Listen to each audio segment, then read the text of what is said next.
Ho, ho, bloody ho. Welcome, guys, to another Alan Scouser live stream on a Thursday evening. Now, as you can plainly see, this is going to be a special Christmas horror live stream. So I'm going to be on for about 2 hours, guys. So I'll be finishing it about 10:30 tonight. So, yeah, it's great to be back again. Hope you've had a nice week and that. And you managed to pick up some great movies and that. So, yeah, so it's great to be back. Obviously, the main theme tonight is in horror movies or even horror books. So if you like to discuss your favorite Christmas horror movies, whatever, let's get a good discussion going. Before I start, guys, I just like to tell you if you've got any problems at all, either visually or orally with the with the stream, let me know, because I don't want to be blabbering on and you're not enjoying the experience. So let me know, guys, if there's any issues at all with it, either the sound or the vision. So as I say, it's great to be back again, and as you can see, I'm dressed for the part and that, so what movies have you been watching this week? Let's have a good discussion. Not many people in at the moment, so just waiting for a couple more people to come in. So it seems ages since I was last on, as I say, it's great to be back, so you probably know if you've been watching me. Oh, that's great. Thanks very much, Vampire Jack. The sound and vision's fine. Great, yeah. So as you probably know, if you've been watching my latest reviews, I've been watching one or two good ones lately. Speak No Evil in particular was quite good, apart from the bunny rabbit scene, which I won't go into too much now, because if you've seen my video, you know what I mean. Yeah. So two more arrivals today in the post from Second Sight. So I'm looking forward to watching them. It's great. So I've got a couple of people coming in now, guys. So we'll just go on to the comments and see who we've got. And the first in the room is Vampire Jack. Evening all. You okay, Vampire Jack? Thanks for turning up. Nice to see you. And as I said before, sound and vision's fine. That's good to know. Yeah, as I say, I always like to make sure before I go live, if there's any hiccups at all, do let me know. So cheers. Thanks very much. And we've got Kyle McCready. Hi, Alan. Okay, Kyle. Thanks for stopping by. Happy Christmas. Nice to see you. To see you nice, as dear old Brucey would say. Vampire Jack's telling me, not horror, but I watched Dear Santa, which was pretty good. I haven't seen that one, Vampire Jack. Is that an American production or a British production? Yeah, you'll have to enlighten me on that, Dear Santa. And I'm always in the market for a good Christmas horror movie to add to my collection. So elucidate on that. I'll be very interested to hear more about that one. And we've got Eamon McDermott in the room. All right, Alan, how's it going? I'm not too bad, thanks, Eamon. Hope you are on that. Hope you've been watching some good movies this week. So yeah.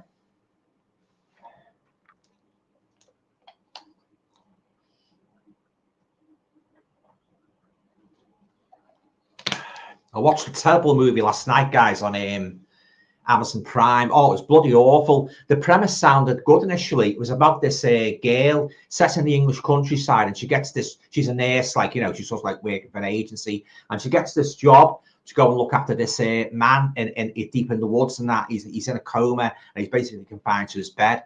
It was supposed to be haunted, the house now, but all it consisted of was just rolling around the house, going from room to room to room to room, hearing noises. And what did she do? She bloody stayed in the house.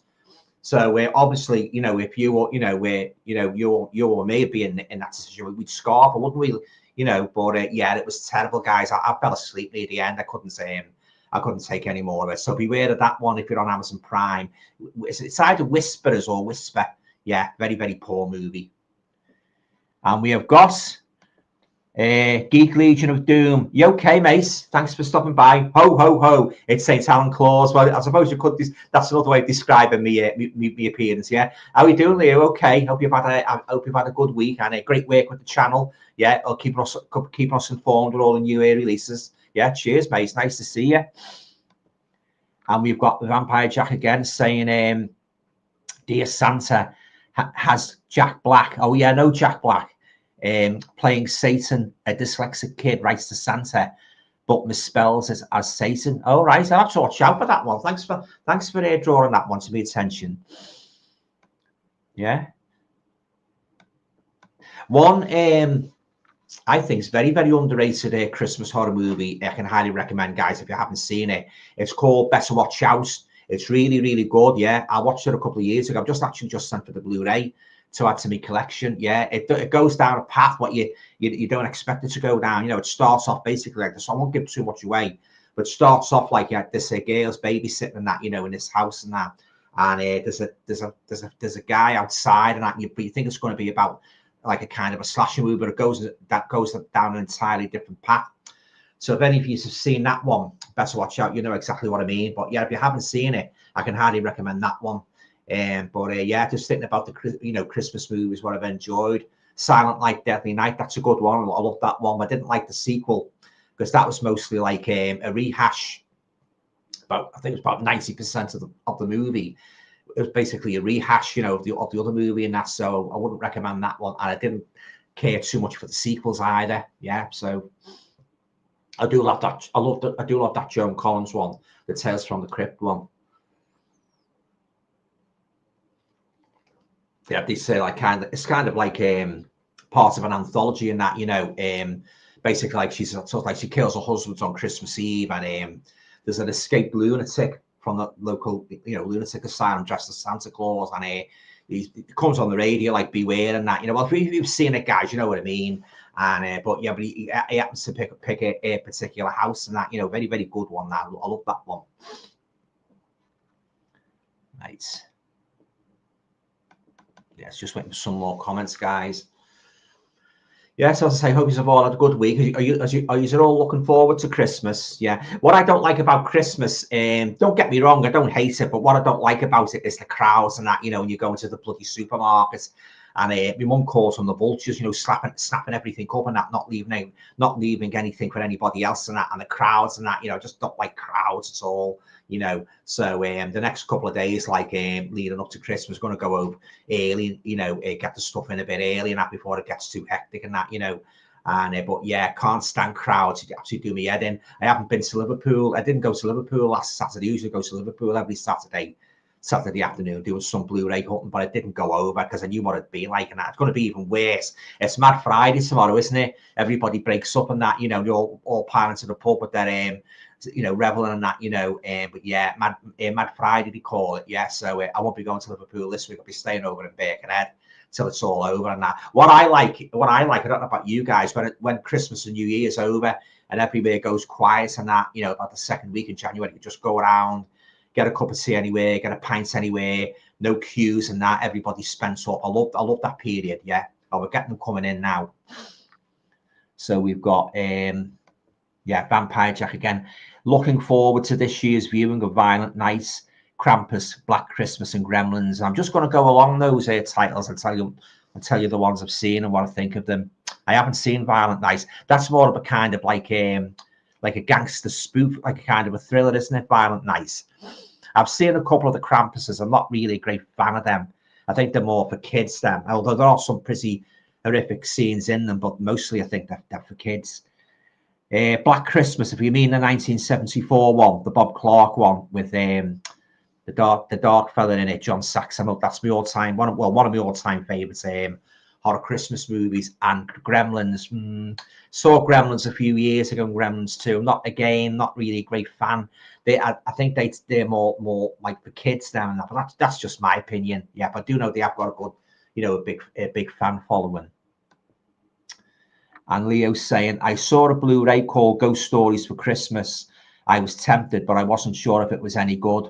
Ghost Stories for Christmas. Is that that's not the series, is it? The two-part series that was on. It's got all the ghost story plays from, I think, from the late 60s, because there's 2 volumes of them, but they're called A Ghost Story for Christmas. I've got them on I think it's I'm sure it's either BFI or Criterion. I think it's BFI. Some of them are pretty good. They're a little bit like hit and miss. But if they're the ones you mean, Leo, yes, I've got them in my collection.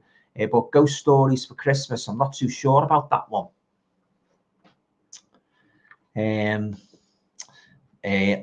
Leo's saying again, I watched Granny Krampus the other day. One of the Granny Krampus. I don't think I've seen that one, to be honest with you. One of the worst movies of the year. Yeah, I can imagine. Yeah, you get a lot of corny ones on that. mostly like a lot of these Christmas movies, like where you have like Krampus in the title or the Grinch in that, you know, usually find they're not very good, you know. But yeah, I'm always on the market like to watch a new Christmas horror movie, as I said before, you know, to see what it's like, you know. It's the same with found footage. I don't like found footage, but I'm always willing to give one another go. If I watch the trailer and I think like, oh, there's something there, I'll watch it. But getting back to Granny Krampus, yeah, it does sound a bit dodgy and that, you know. But I might check it out. I don't know. I'll have a look anyway. Eamon's saying, I watched Big Bad Wolf, which was surprisingly good, and Cry of the Banshee with Vincent Price. Cry of the Banshee is not a bad little movie. Saw it years ago. I'm a huge fan of Vincent Price. I think I've seen Big Bad Wolf a couple of years ago. I don't remember too much about it. But yeah, that Cry of the Banshee, yeah, it's not a bad little, it's not one of his best, not one of my favourite Vincent Price movies, but it's a good watch, yeah. And we've got Minha Julin. Evening, Alan. You okay? Thanks for stopping by. Happy Christmas. Yeah, Min saying you okay. I'm not too bad, thanks, Min. Hope you are too. And he's saying again, nice to see you back. Yeah, it's great to be back. Yeah, I always like to do them. Like I like to leave a couple of weeks and that, you know, and then come back and do them and that, you know. So, but yeah, it's great to be back and that, you know. So, sorry, I missed the comment there, guys. Watch Day of the Vampire Jack. Watch Day of the Beast again the other night. A really good Christmas movie from Spain. I haven't seen that one, Day of the Beast. I've heard a lot of good things about it. Like I'll have to watch that one. Yeah, Day of the Beast. And Kevin, ho, Alan, and everyone. You okay, Kev? Thanks for stopping by, mate. Yeah, always nice to see you. Always nice to talk to you. Yeah, hope you're looking forward to Christmas. Yeah, cheers, mate. And we've got Zammy Adams. Evening, Alan, and everyone. You okay, Zam? The first segment of Tales from the Crypt with Joan Collins is terrifying. I know. I remember watching it. In 1972. It was released. I remember watching it like in the late 70s, and it absolutely terrified me. And one of the other stories that terrified me, and that was the one with well, they were all pretty creepy, but the other one that was exceptionally creepy, like the Joan Collins one you just mentioned, is the one where I think it's Richard Green. He falls into death, and it's kind of a spin on the monkey's paw. And he's got this idol, and he has to, you know, he grants him 3 wishes and that, you know. But it ends up a really horrifying and that involving embalming fluid. I won't tell you, I won't give it away in case you haven't seen it. But it was one of the most horrific scenes I've ever seen in my whole life. You know, yeah, it sticks in your mind. Yeah, and the one with where they're in the blind man's home. I always wonder to myself how all those blind people managed to build that narrow corridor with all the razor blades in and that, you know, taking their revenge on the ex-sergeant major, the tyrants who was running the home, yeah, and the Alsatian. Oh, they're all, every single story in that is 10 out of 10 for me. In fact, I would even go so far as to say that's my all-time favorites horror anthology movies, and I've seen a lot of horror anthology movies in my time, but Tales from the Crypt is definitely my number one. Amicus were fantastic when it comes to doing horror anthologies. I don't think anybody else could touch them.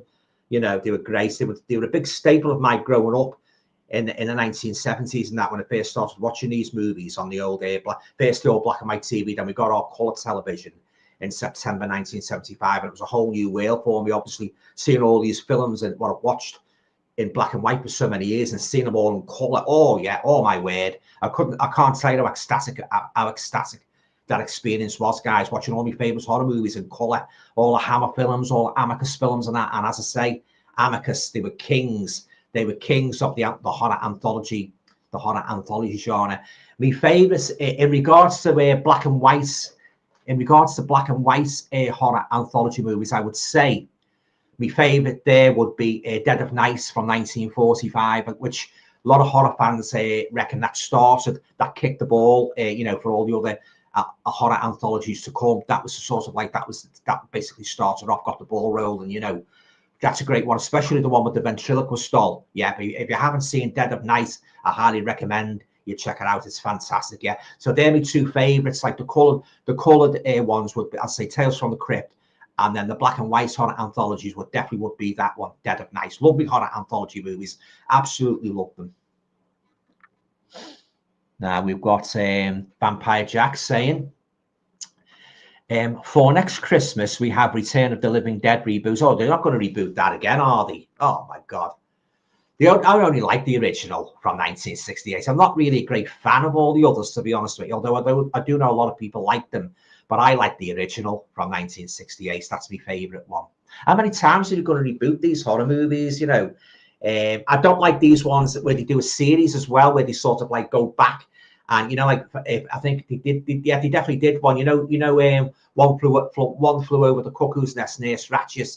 They did a backstory. And one or two other things as well. I like the horror characters have a little bit of a mystery to them, guys, you know, like Michael Myers and that. They're trying to explain him away in one or two of the movies, his backstory, and trying to sort of like arrive at a reason for why he did what he did. But I like that little bit of mystery, guys. I don't know about what you think. I don't like a lot of backstory event, and I do not like bloody flashbacks in movies. Not just horror movies, but I really, really hate flashbacks, because you're getting into the story, and all of a sudden it'll jump back to, say, I don't know, 1945 or 1960 or whatever. Then it comes forward, jumps back again, and in the end you just get fed up, guys. You know, I know sometimes you do have to put a little retrospective scenarios in to sort of like bolster the story, if you will, but when used to a large extent, you know, I don't like it, guys, at all. What do you guys think of flashbacks? Do you agree with me? They can sort of like interrupt the continuity of the movie. Let's get a discussion going about flashbacks. Right, so on to the comments. And Outpost 31 is asking me, have you watched Smile 2? Worthy sequel? No, but it's on my radar, and when the Blu-ray comes out, which I hope it won't be too long, I'll definitely add it to my collection, because I love the first Smile. Granted, the ending was a little bit weak, but having said that, just like Late Night with the Devil, 99% of the movie entertained me, and as far as I'm concerned, that's okay with me. I can forgive the rather lame ending and that, you know, but most of the enjoyability factor of 99%, that does me, yeah. So yeah, that will definitely be on my radar to watch Smile 2. Kevin's saying, I just got Cooking price-wise. I was going to get that one, Kev. Yeah, where Vincent Price is filmed, like he was a bit of culinary, wasn't he? You know, into it, cooking and that. I was going to get that one. I might get it, yeah. Yeah, I just got Cooking price-wise, Vincent Price's cookery show on Blu-ray. It's a who's. I might actually, you've actually moved me even more, Kev, towards getting that. I might get that. I might send off for that later on off Amazon. Yeah. Glad you enjoyed it, Kev. Eamon McDermott saying, I think I've got all of the Amicus anthologies now. Marvel stuff. I've got them all, and I love them. They're my comfort movies, my go-to movies, just like the Hammer films, and I love going back to them and watching them again and again and again. And with me being a horror writer, I actually did a nod.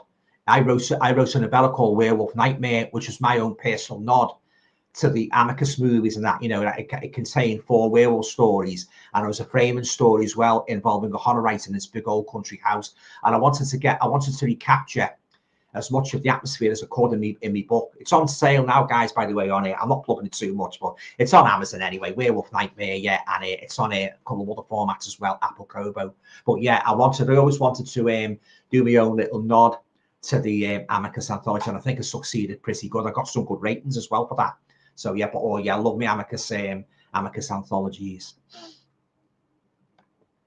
Vampire Jack saying, I just got the Amicus Blu-ray box set from Amazon, French release, I think. Oh, great, fantastic, yeah. Kevin saying, we got our colour TV in 1973. The first horror film I can remember watching is Curse of the Werewolf around that time. That was one of the first horror movies, if my memory serves me correctly, Kev. One of the first horror movies in colour that we watched on our colour television back in the mid-70s. Fantastic movie, Curse of the Werewolf, starring the late Grace Oliver Reed, and I've got the Scream Factory edition of that, where all the extras and that. I love that movie. The most memorable part in that, where he's in the jail with the old fella, and he transforms, doesn't he? And he turns around and his face is all it's great. I love that one, Curse of the Werewolf. That's right up there with Lon Chaney Jr.'s and American Werewolf in London. Great movie.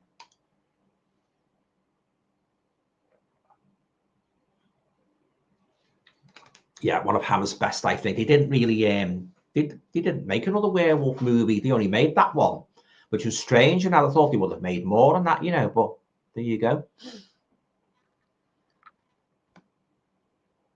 And we've got Outpost 31. My favourite Amicus anthology is From Beyond the Grave. Oh, that's a great one, that. Oh, that's fantastic. Yeah, Peter Cushing. Yeah, don't touch that. Shouldn't have done that. Stars of the proprietor of I think the shop's called Temptations Limited. And for those of you guys who haven't seen it, it's great. You want to check it out. That's if you like your horror, your Amicus horror anthos, you haven't seen it, check it out. It's great. Very, very creepy stories, and a very, very creepy opening scene as well, where it shows you like the camera spanning across this graveyard, and you need this like weird church sounds and like a weird choir. Oh, it's great. And that then it opens up then to the street where Peter Cushing's shop is on, and that, you know, he's playing this like Yorkshireman, you know, very, very old man, and that the proprietor, and everybody that goes to the shop. I won't give too much away, guys, in case you haven't seen it, but everybody that goes to the shop and tries to do them out of money, well, let's say it doesn't end well for them. Yeah, but check it out. From Beyond the Grave. I think it's one of Amicus' greatest horror anthos. But then again, as I say, they were all good. Yeah, but it's fantastic, that one. Eamon's saying Dead of Night is a corker. I'll say it's great. Dead of Night, yeah, one of the best. I tell you, another good one, guys. I can recommend one. A book ended by Boris Karloff. He's actually in one of the stories. Black Sabbath.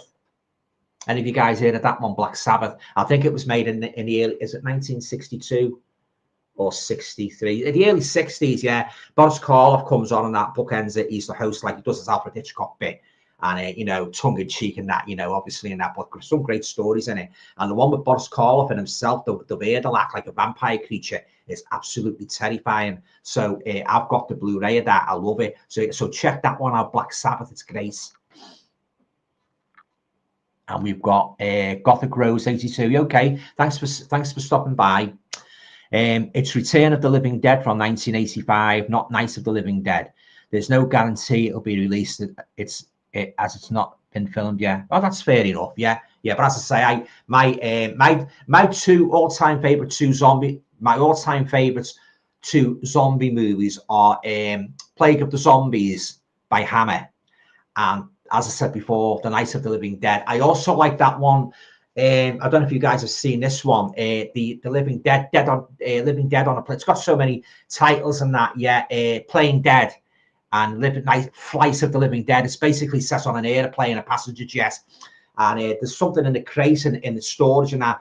And one of the guys gets infected. He spreads it throughout the whole airplane, and everybody gets affected. You know, the passengers, the stewardesses, they all get turned into the zombies, and it's very, very gory. So if you haven't seen that one, you can get it on Blu-ray and DVD as well. Yeah, it's got a couple of titles, as I say, Playing Dead and Flight of the Living Dead, and it's a great watch. I've watched it many times. I love it. Yeah. And Kevin's saying, I hate flashbacks too. I'm glad you share me sentiments, Kev. Yeah, I as I said before, I can't stand flashbacks. I hate them. And we've got Craig 1990 here. He says, hi, Alan. You okay, Craig? Thanks for turning up, mate. Can I get a shout out to my Uncle Stephen who watches the stream? He's not been well with flu lately. Merry Christmas. Yeah, sure. Yeah, give him a shout out. Yeah, everybody's welcome. You want to give a shout out, if you want to recommend the channel, by all means. Yeah, you know, yeah, I don't mind. Yeah. I hope he gets well anyway. I'm sorry to hear that. Yeah, that's fine. No problem. And we've got Kevin saying cooking price wise is very enjoyable. Loads of great features. I definitely could be ordering that. Yeah, hope it comes in time for Christmas. Yeah, thanks, Kev. Oh, he's a great character, Vincent Price. He was a man of many roles, wasn't he? He was into his art. Obviously, he was into his acting, and very, very Shakespearean as well, as is evidence in the Theatre of Blood, where he goes into those monologues. You know, when he plays like the Shakespearean actor, doesn't he? And that, and he takes his revenge on all the critics. That's a great one. That, yeah, I love that one, Theatre of Blood. But oh yeah. I read his biography in that, and I watched a lot of videos with his daughter, where his daughter talks about him and that, you know, with a lot of affection and love, you know. But oh yeah, Vincent Price is one of my all-time favorites on horror actors and that, you know. And he was, I suppose, in many ways, he was like Boris Karloff, because you knew it was obvious he was hamming up sometimes. He was really reveling in it, wasn't he? Getting this reputation of being a horror star, and he was hamming it up a lot, and that, and you could tell he was enjoying himself and that, you know. I believe he was a very, very approachable man as well, just like Boris Karloff and that. Totally different to the sinister characters he played on screen. Yeah, but oh yeah, love Vincent Price, fantastic actor. Wish he was still alive today, and all the other horror actors as well. Kevin's saying, I love my food just as much as Vincent. I love my food as well. Yeah, Food, Glorious Food, which is another big favourite movie of mine. Oliver Twist. I love that one. Mark Lester. Well, one of my old. Just straying away from horror for a moment, guys. Oliver, yeah. I watched the bit of the Royal Variety performance for the night. I think he did a great job there with the stage rendition of Oliver. You know, the new stage musical. Yeah, definitely. It's right up there with The Wizard of Oz. You know, movies like that, Grease. All my favorite musicals and that. I don't mind the musical, providing it's got good characters and got a good story in that. I like all the classics, Oklahoma, South Pacific. I love all them, yeah. But oh yeah, Oliver Twist, yeah, one of my all-time favorites, yeah. All my word, and a bit of horror for you.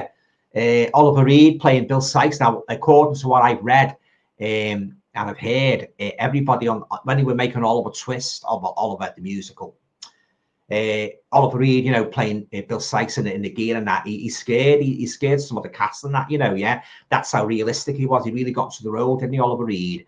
And yeah, I believe one or two were petrified of him, that, yeah. But oh yeah, love Oliver. And we've got Outpost 31 saying, born in 1961, same year as me. Amicus and Hammer, big part of my childhood. Yeah, same here. Yeah, Amicus, Hammer, and Universal. They're my top three horror studios. I like Tygon as well. They did some pretty good releases and that, you know. But 88 Films are doing a good job, aren't they, guys? Releasing some of the classics, you know, The Witchfinder General and that, you know, Blood on Satan's Claw, or the lovely additions and that, you know. Oh yeah, fantastic. Yeah, they're really doing those movies justice. And we've got Richard Brown. Okay, Richard, thanks for stopping by. What about Living Dead at the Manchester? I love that one. Yeah, that's what I forgot about that one. That's a good one, that The Living Dead at Manchester Morgue. It's been quite some time since I watched it. I've only watched it once, but I enjoyed it. I'll have to dig that out again in the new year and revisit it. It's a good one, that. Yeah, thanks for mentioning that, Richard. Much appreciated. And we've got Mr. Jamie Powell here. You okay, Jamie? Thanks for turning up, mate. Hope you've had a good day. Hey, mate, hope you're well. Merry early Christmas, mate. And a very, very merry early Christmas to you, matey. I've just made a 10-minute short film. Oh, right. Nosferatu. The answer is blowing in the wind. It's taken such a long time to make. Hope you give us a go. I'll certainly check that out, yeah. A vampire spoof equal. Oh, thanks very much, Jamie. I'll check that out, mate. Yeah. I love the short horror movies and that. I do watch quite a few, actually, on YouTube and that, both comedic and both serious. I tell you what, some of them really professionally done, some really creepy ones and that, but oh yeah, I'll definitely check that out, mate. Yeah, thanks for that. Thanks for stopping by. And we've got Mr. Tony York here. You okay, To? Evening, Alan. Have you seen the Anthony Hopkins Wolfman film? I have seen it. I didn't think it was as good as Lon Chaney Jr.'s. It was all right. My favorite parts of that was really changed and that, and we just bounding along and that fast. I loved that and that. And we jumped up onto the rooftops and that, and the full moon. That was very iconic, yeah. But I wouldn't say it was as good as Lon Chaney Jr.'s version of Lawrence Talbot. He was my number one Wolfman, and he always will be. The sheer, I don't want to go on too much about a guy because I've spoke a lot about Lon Chaney Jr. on my channel, but the sheer amount of pathos and sadness that man put into that role, he should have got an Oscar. You really felt his pain, and once he got bitten, he was saving that girl in the woods and that from being torn to death by Maliva's son, Bela Lugosi. He was a werewolf and that, and the sheer pathos and agony he went through trying to find a cure. It was a lasting memory, and just like Boris Karloff playing the Frankenstein monster, just like Christopher Lee playing Dracula, and of course Bela Lugosi, those sorts of performances stay etched in your memory, don't they? It's like Anthony Perkins playing Norman Bates in Psycho. They stay in your memory and you never forget them. And you're like, God, and that's what makes a movie. I think, in my opinion, that's what makes a movie rewatchable, gives it a high rewatchability factor. When you've got good characters that you never forget and you really root for. Again, another one. It's got a good, although he's not really a horror character. The Man Who Haunted Himself, Roger Moore. Now, you'll know if you've been watching my channel. I love that movie. It's one of my all-time favorites. Where he has an evil doppelganger. Now, the performance in that was, I thought it was second to none. You know, but yeah, as I say, that is one of the prime factors in terms of like making a horror movie, or indeed any movie. You know, giving it a high rewatchability factor. But yeah, getting back to what you said there about Anthony Hopkins, well, it was okay, but I believe it's just come out on 4K, hasn't it? With a pile of extra features. I'm not too sure whether I'd buy it like again, but yeah, my favourite Wolfman's Lon Chaney Jr. And as I say, Oliver Reed.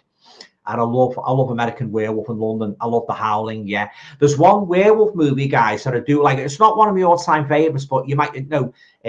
Those of you who share my love of the British classics, you might remember a movie called The Legend of the Werewolf. I think it was Tygon that made it. Never ever got a proper DVD release. Never ever got a Blu-ray release, and I think it's about time it did. Peter Cushing stars in it. He's investigating like the werewolf killings. But it's a great shame no company like Arrow snapped that up and give it a good release and that with loads of special features. I always remember having the horror poster in 1976. There used to be a magazine called Monster Mag, and it had like color photos of the stars on the front, like Christopher Lee, Peter Cushing, and you get like two movies inside. And when you opened it up, you have these big posters of the the big horror films of the day. And I always remember having the poster of that, The Legend of the Werewolf. But yeah, so if any of you Blu-ray boutique owners are watching, I'd love you to get that out on Blu-ray, Legend of the Werewolf. And there's another one as well, The Ghoul, starring Peter Cushing. That's another great one, The Ghoul. That's long overdue for a decent release. So yeah, so fingers crossed eventually it might get, both movies might get the releases that they richly deserve.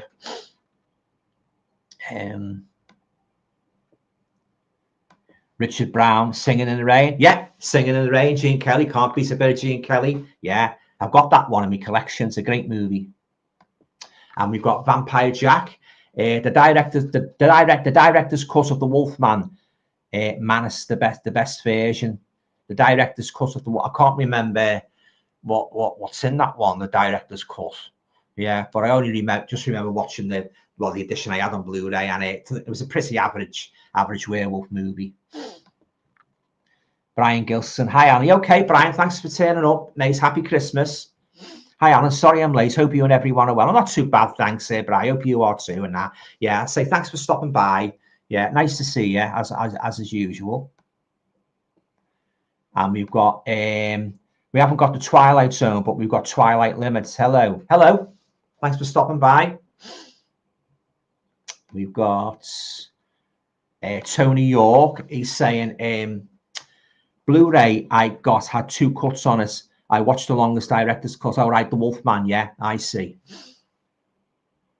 Twilight Limited is asking me, have you seen Kraven the Hunter? Now, the first thing that sprang to mind when you mentioned Kraven the Hunter was Spider-Man, because I remember him being one of Spidey's prime villains. Yeah, he could control lions, couldn't he? Yeah, I haven't seen the movie Kraven the Hunter. I don't really watch all that many. To be honest with you, I don't really watch all that many Marvel superheroes now, because I think there's been too many of them, guys. And I know a lot of people do agree with me. There's been too many of them, and you get sick of them.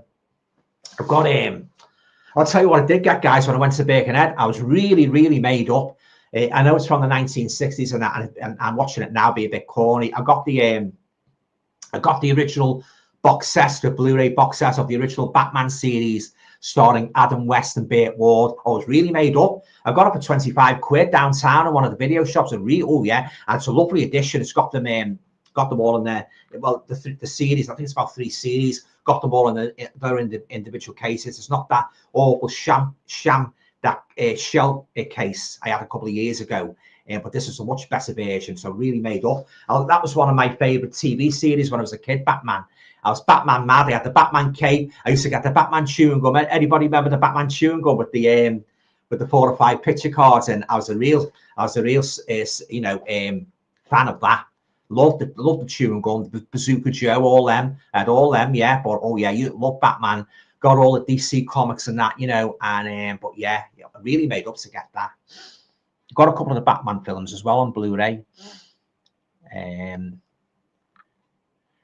Outpost 31, shout out to Bryn of Horror Hands. Yeah, a big shout out to Bryn of Horror Hands. Yeah, if you guys haven't seen Bryn's channel, he's a great guy. He knows his horror movies inside out, and he's got a great collection, a huge collection. I'd like to have him on the stream, like one night, and I'd be willing to come on. So yeah, a big shout out to Bryn of Horror Hands. Yeah, it's a great channel. If you haven't seen Bryn's channel, go and check it out. He's got a good presentation, a good way of talking about horror movies, and as I say, his knowledge is very, very impressive. Yeah, so yeah, big shout out to Bryn of Horror Hands. And we've got Jordan. Are you okay, Jordan? Thanks for turning up, mate. Yeah. Hey, Alan, I watched Krampus the other day. It's pretty good. Christmas horror. Love the outfit, mate. Oh, thanks very much. Yeah, I'd also get dressed for the part. Yeah, get all Christmassy and that, But yeah, Krampus. Yeah, they made quite a few of those Krampuses, haven't they? Yeah. Yeah, I'm glad you enjoyed it. Anyway, Jordan. Yeah. Thanks for stopping by. It's good to see you, mate. Yeah.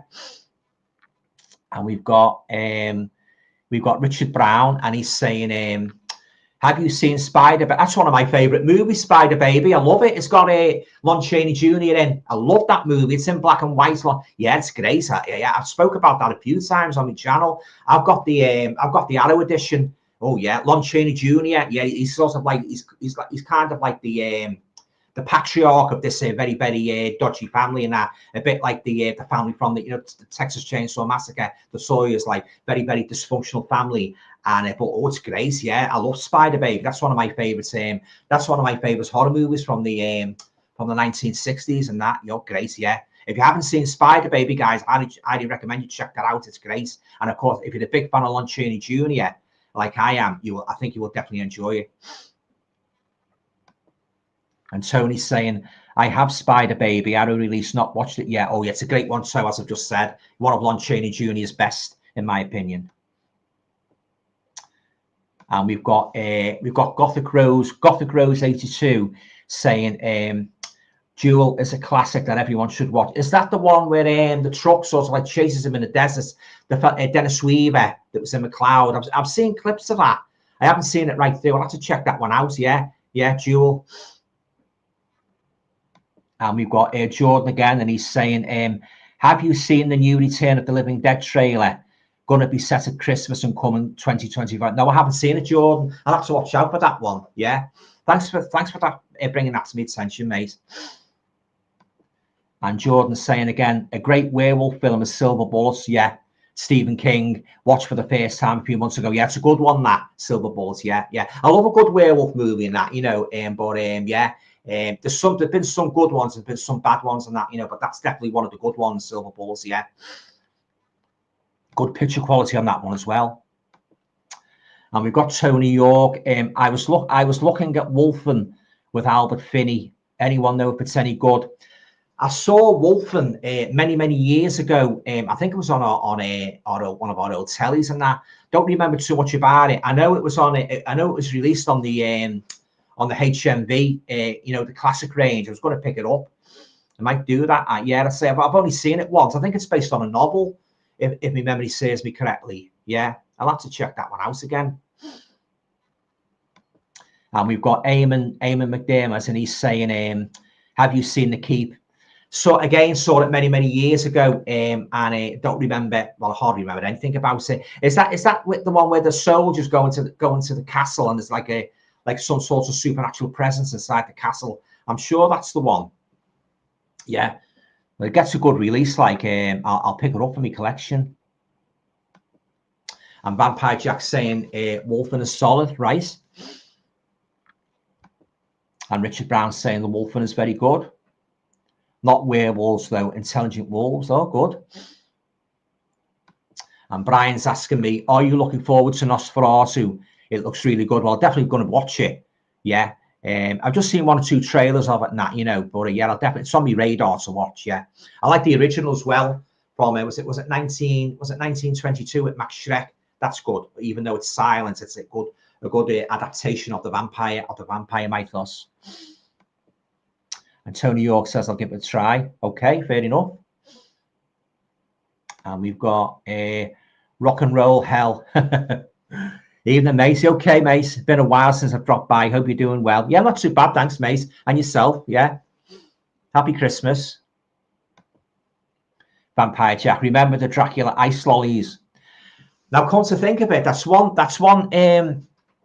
delicacy I never ever sampled. Were they out in the 70s, were they, Vampire Jack? Never ever sampled them, Dracula ice lollies. I tell you, talking about ice lollies, one of my favourite ice lollies was one called Ice Cream CGS, and it was all vanilla, and it was lovely, absolutely lovely. And those ones were shaped like a rocket. I think you can still get them, can't you? They're shaped like a rocket, and you've got like different fruit flavours on them. Yeah, but I love the Ice Cream CGS, and I'm a big fan of Magnum as well. Not the TV episode with Tom Selleck. The the lolly ice, the Magnum with the chocolates on. Love them, Magnum. And you've got Eamon McDermott, and he's saying it's worth having that just for Julie Newmar. Yeah, Catwoman. Yeah. Good picture on that Batman Blu-ray set and that. Yeah.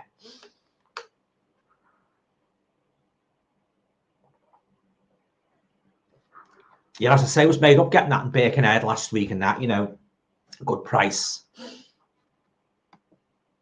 Richard Brown saying red jelly in the Dracula lollies. Sure, it's not blood. But yeah, they passed me by them, the Dracula lolly ices. And we've got Outpost 31 saying I'm waiting for my copy of The Keep from Vinegar Syndrome. Oh, Vinegar Syndrome brought it out, have they? Not seen it in years. I'll have to check that out. Yeah, cheers, mate. I'll check that out. And Eamon saying Outpost 31, is that the 4K? Tony York said, I used to like the Cornish mini milk lollies. Well, the ice cream CJets were pretty similar to that, pretty similar to those lolly ices. I love the ice cream CJets. Outpost 31, yes, Eamon, right. Richard Brown saying Whitley Strieber wrote The Wolf. That's the author, Whitley Strieber. He wrote the Wolfen novel. Yeah, Whitley Strieber. I think he's won a couple of awards then. I'm sure he's won a couple of awards for horror fiction. They have like this, I don't know if you know, guys, they have this big organization called the Horror Writers Association. You pay, I'm not in it, but it's supposed to be good for horror writers who want to promote the work. I think they've got an American version. I think they've got a British version. So basically, you pay your fee, and you get access to all markets and for your work, and you get in touch with people who are in the know who will put you forward. You send the novel to them, they have a look at it. Different things like that. They have horror conventions and that. I believe it's very good, yeah. But I don't know how much the membership is now. Yeah, I highly recommend it. Even though I'm not in it, it sounds pretty tempting to join. So if you're looking for a good organization, check out the Horror Writers Association. You might benefit from it. And we've got Eamon again, Outpost 31. Okay, thanks, Mucker. And Tony York. I saw The Keep on TV years ago. Don't remember much about it. Same here. Yeah, I've seen it once. Many years ago, as I said before, so I'll probably pick that up. I'll see how much it is and that, and if it's a reasonable price, I must probably pick it up. Burt Lancaster made a good movie. It's not. I don't think it was a horror, called Castle Keep, where he played a World War II Army general. And if I want to remember, they go to this big castle, and I think I'm sure he's after gold. The gold buried in the castle and that. Yeah, have any of you seen that one? Castle Keep with Burt Lancaster. Yeah, discuss it. I remember watching it years ago in the 70s. I don't remember too much about it. Yeah, my memory's very vague about that one. But I do remember Burt Lancaster was pretty good in it. He was good in it. I tell you, another good movie. He's made many. Another great movie, Birdman of Alcatraz, where he plays that real life convict, Stroud. And he's sort of he gets jail and that, and he develops this interest in birds. And he starts starts off with one bird and feeding it and that. And he reads all books about birds, and he gets really knowledgeable about birds and that. And in the end, he becomes a lawyer, I think. He reads further and further. He has piles of books in his cell, and he becomes a lawyer, qualified lawyer. But if you haven't seen Birdman of Alcatraz, check it out. There was a real Birdman of Alcatraz years ago, but they changed the story a bit. Obviously, sometimes they do this a lot in movies. They sort of they're a little bit economical with the truth, when it comes to biographies and that. I've seen it many, many times. You know, you think like that actually happened, but then when subsequently, when you read about the star, he said that never happened. You know, it's like the Al Jolson movie. My dad was a big fan of Al Jolson, and the Jolson story, they sort of like they blended so many characters into one.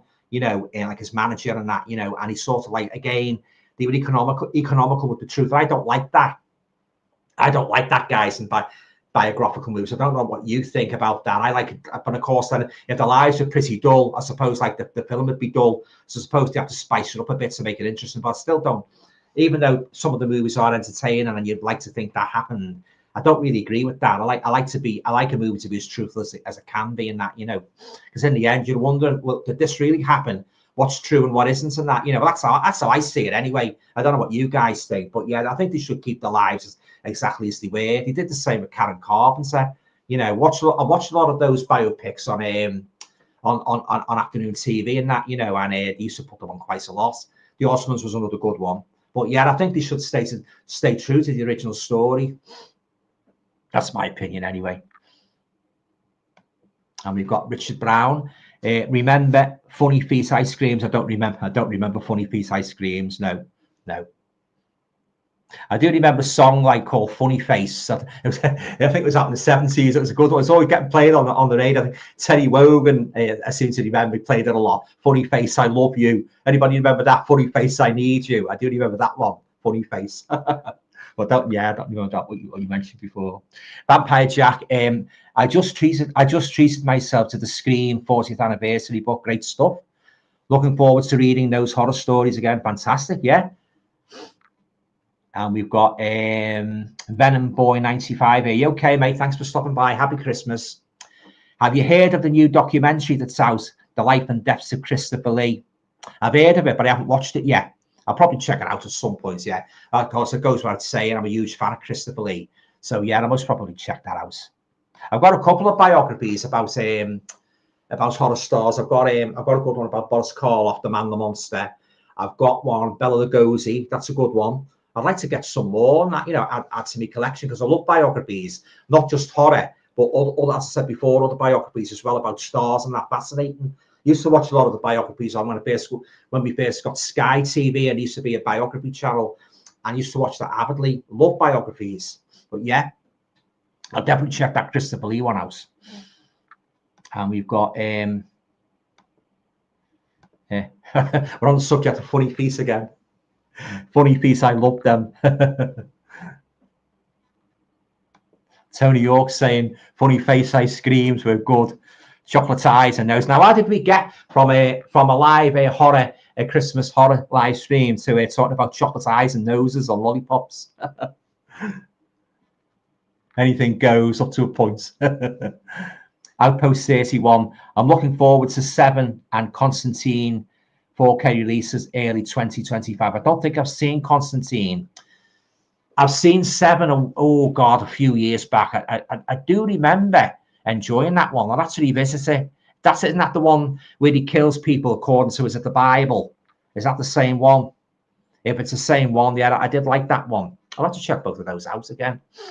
Well, I say Constantine, I don't think I've seen that one. Richard Brown saying 7 Days in May is a good Burt Lancaster film. Now, that's one Burt Lancaster film I haven't seen, 7 Days in May. I'll have to check that one out. Tony's saying, I watched Castle Keep recently after quite enjoying it years ago. This time around, I found it disappointing. Oh, right, I'm sorry to hear that.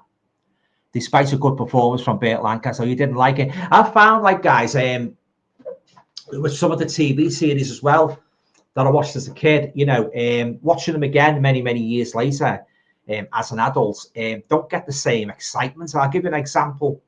I got the box set of The Bionic Woman, Lindsay Wagner, a big crush of mine in the 70s, still very attractive now. I've been watching them, The Bionic Woman, you know, because it was like a spin-off of Steve Austin, Lee Majors. I've been watching them, and I found the story to be a bit corny, like watching them now, years later. As a kid, like when they're all new, so, you know, they're all new, aren't they? When you watch them as a kid, you're all excited and that. But watching them now, don't get the same enjoyment in that. Well, I've got a couple of box sets there. I've got to weave my way through. I've got the Champions, Alexandra Bastido. I've got Randall Hopkirk Deceased. I've got to watch that yet. And I've got the Please Say box set. But watching them again, you don't know, you see. I had the Saints a couple of years ago, and I even though I loved the series as a kid, I think what it is with those TV series, guys, I think, you know, they're going to get away because obviously the hero, you know, they're going to get away at the end and that. And I think that's what it is. There's no real excitement. Like maybe a couple of minor characters get killed, but at the end of the day, you know the hero's going to triumph. So you're not really on the edge of your seat. It's like the James Bond movies and that. You know, although I've got a couple of James Bond in my collection, I'm not a huge fan of James Bond, but I do. My favourite Bonds are Connery and Moore. Again, with them, you know he's going to get away, don't you? And that because it's the hero and that. But yeah, as I say, the Bionic Woman, I haven't been getting the same enjoyment. So I most probably flog her on eBay.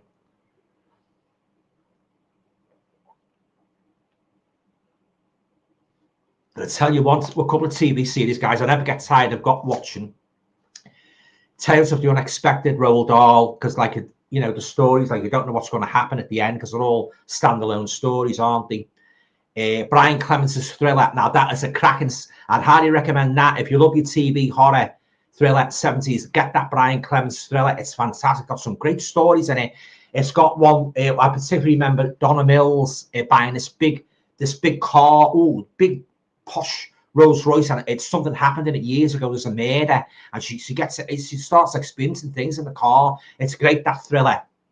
There's another good story in that with Diana Dawes, where she plays this big, like rotund, like district nurse, and she comes to this house to look after this girl and that, but she's really the devil. It's great. So it's creepy in that, you know, because when she goes into the room, the girl's on the bed and that, you know, sick and that, and she goes over to her, Diana Dawes, and her face changes. And I think she said, "Do you know who I am?" And her face changes like into the devil. What's great? And what does she do? She walks the girl across the face. When I first saw that in 1970, I thought, "Oh my God."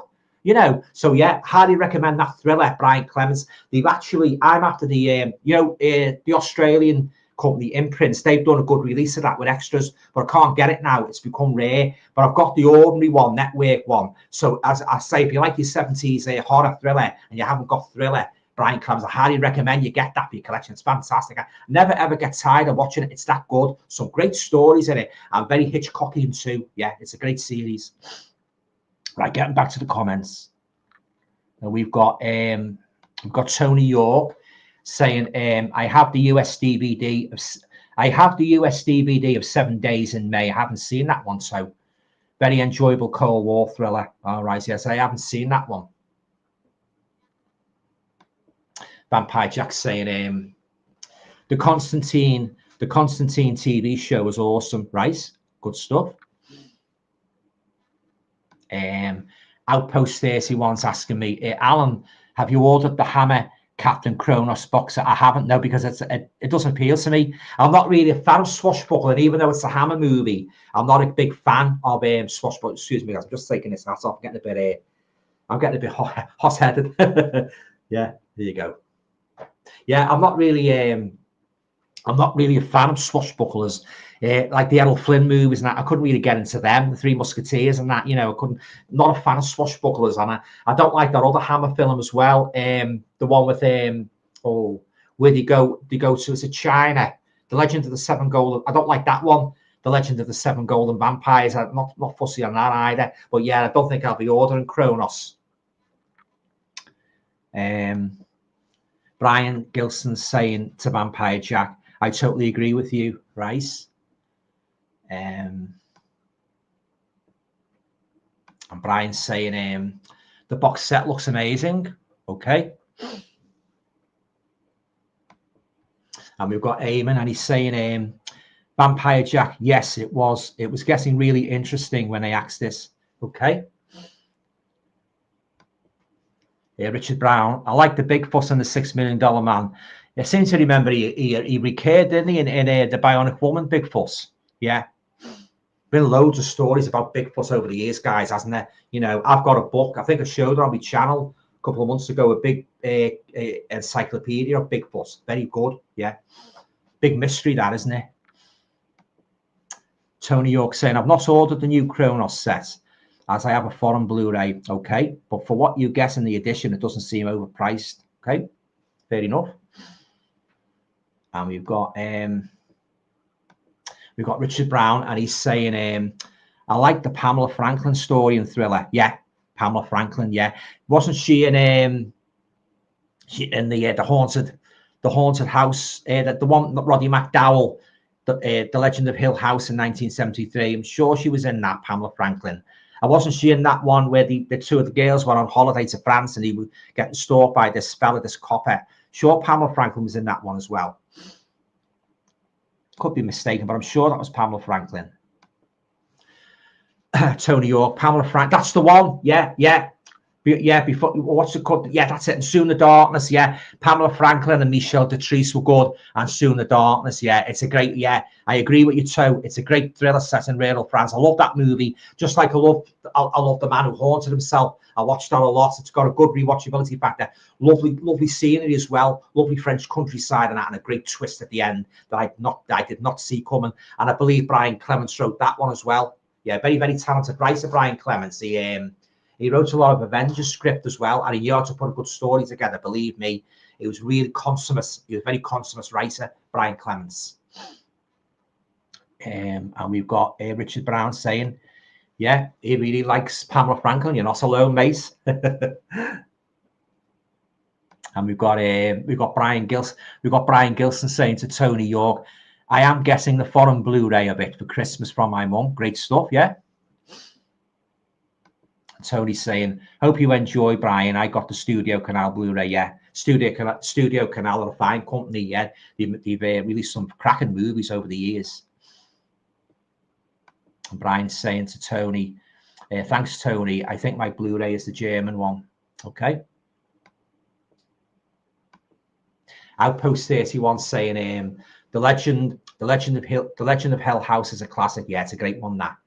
Based on the story by Richard Matheson, Hell House, which I think came out in 1970. Book's good as well. Yeah, The Haunting from 1963. I love The Haunting. Yeah, especially that scene where the women are on the bed and the boom, boom, boom. You think the door's going to burst open. Great one. That. I didn't like the Catherine Zeta-Jones remake, and it was at 1999, something like that. I didn't like it. Yeah, I did like I like the set in the big rambling house, but I didn't like it when it resorted at the end to the cheap special effects when the statues were coming to life. Now I don't like a lot of cheesy special effects guys in me films. I like it's all down to story with me. Stories as a number one importance, you know.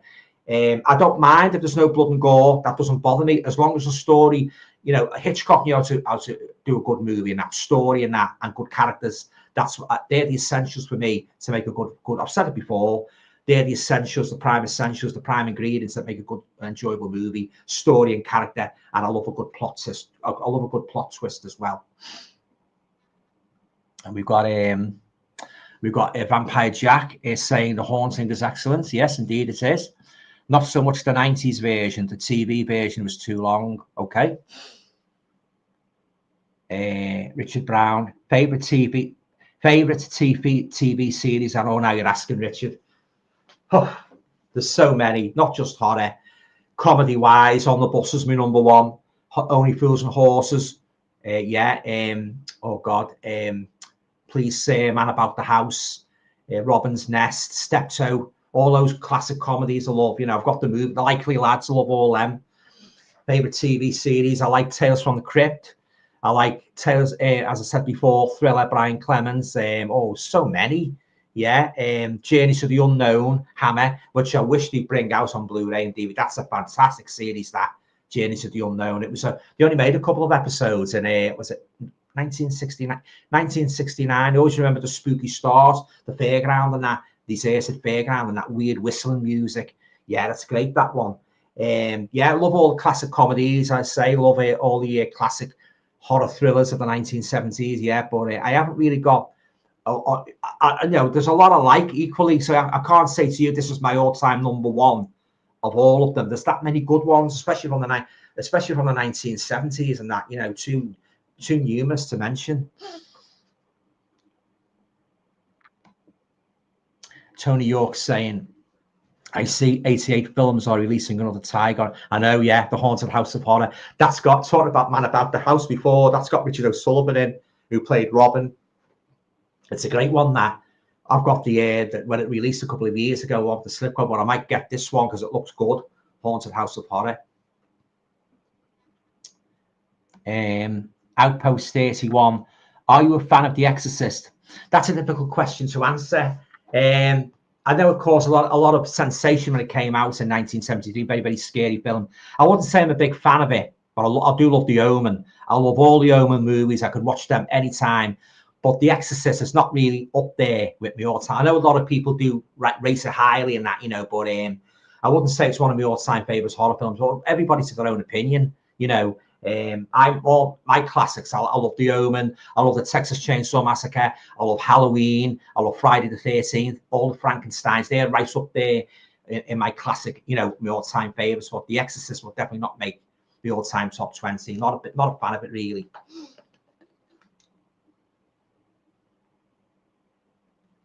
There's a couple of stories I won't go into detail, guys. A couple of stories I heard about that movie, which I don't really want to go into. One very, very upset one involving a woman that watched it, and it you know, it upset her and that. So it's not a very nice movie. It's got these bad vibes about it. If you know, I don't know what you guys think. Agree with me? It's got these bad vibes about it. And I know some people laugh at. Some people actually laugh at it now, don't they? Because compared to when that came out in 1973.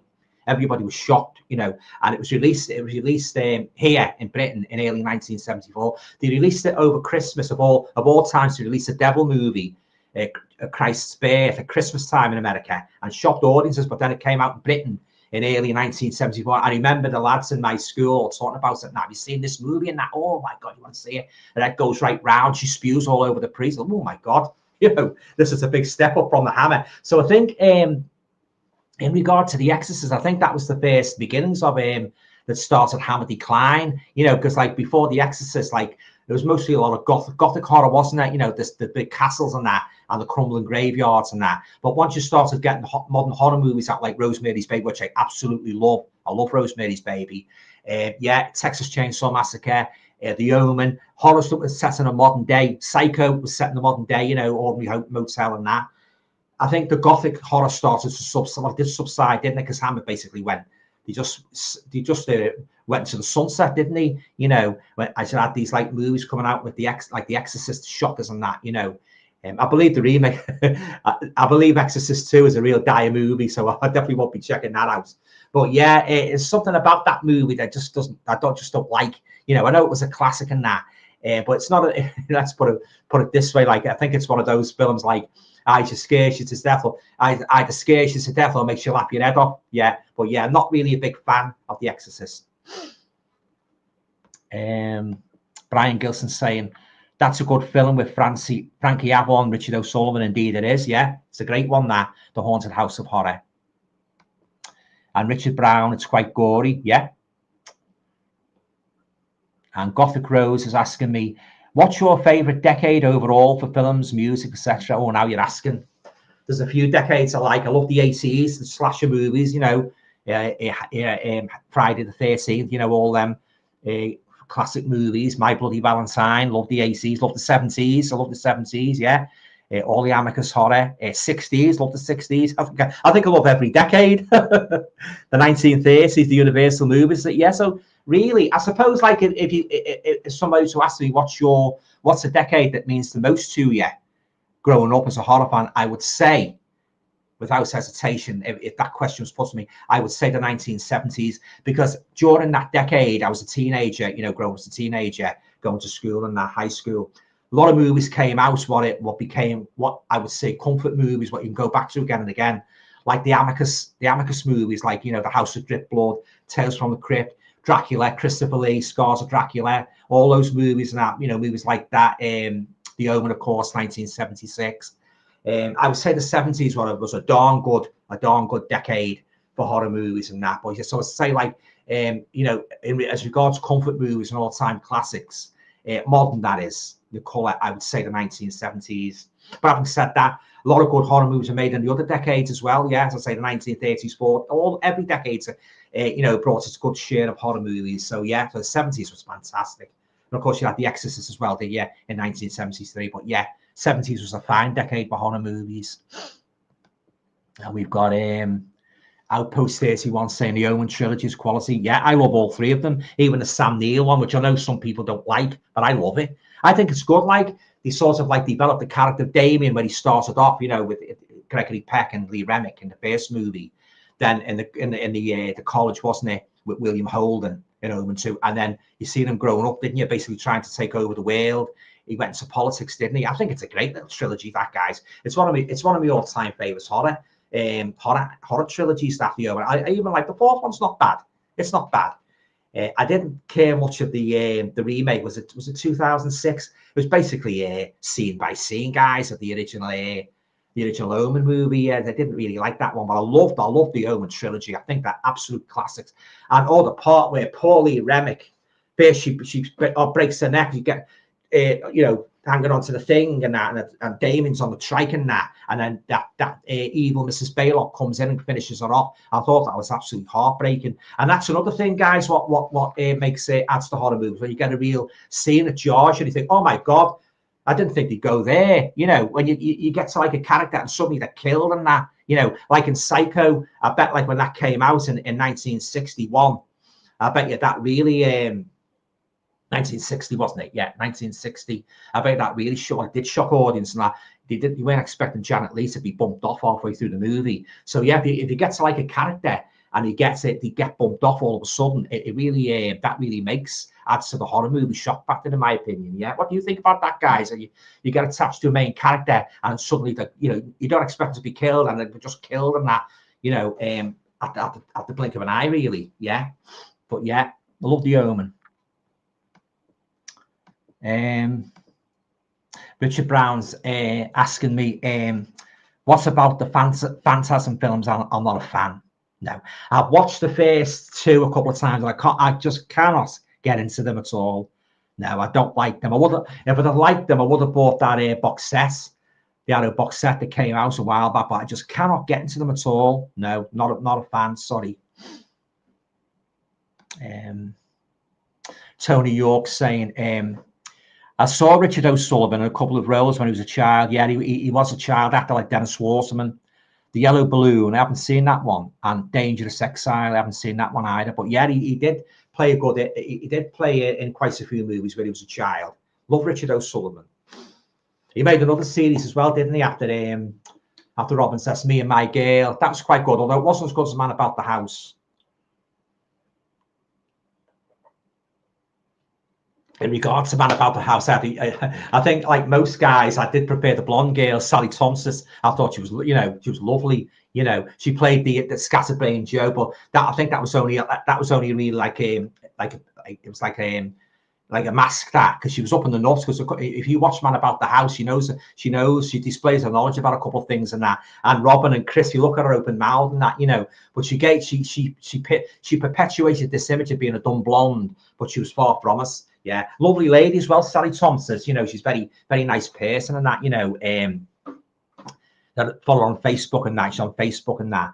But yeah, she was my favourite girl. And the very end of Man About the House, when Robin lost Chrissy to his brother, I would have liked to have seen him pair up with Joe, because but no, it didn't say, the writers didn't do it that way. They put him into his own series in Robin's Nest and that. But yeah, I love Sally Thompson. She was in the Railway Children as well, wasn't she? Yeah, that's a classic series, that Man About the House.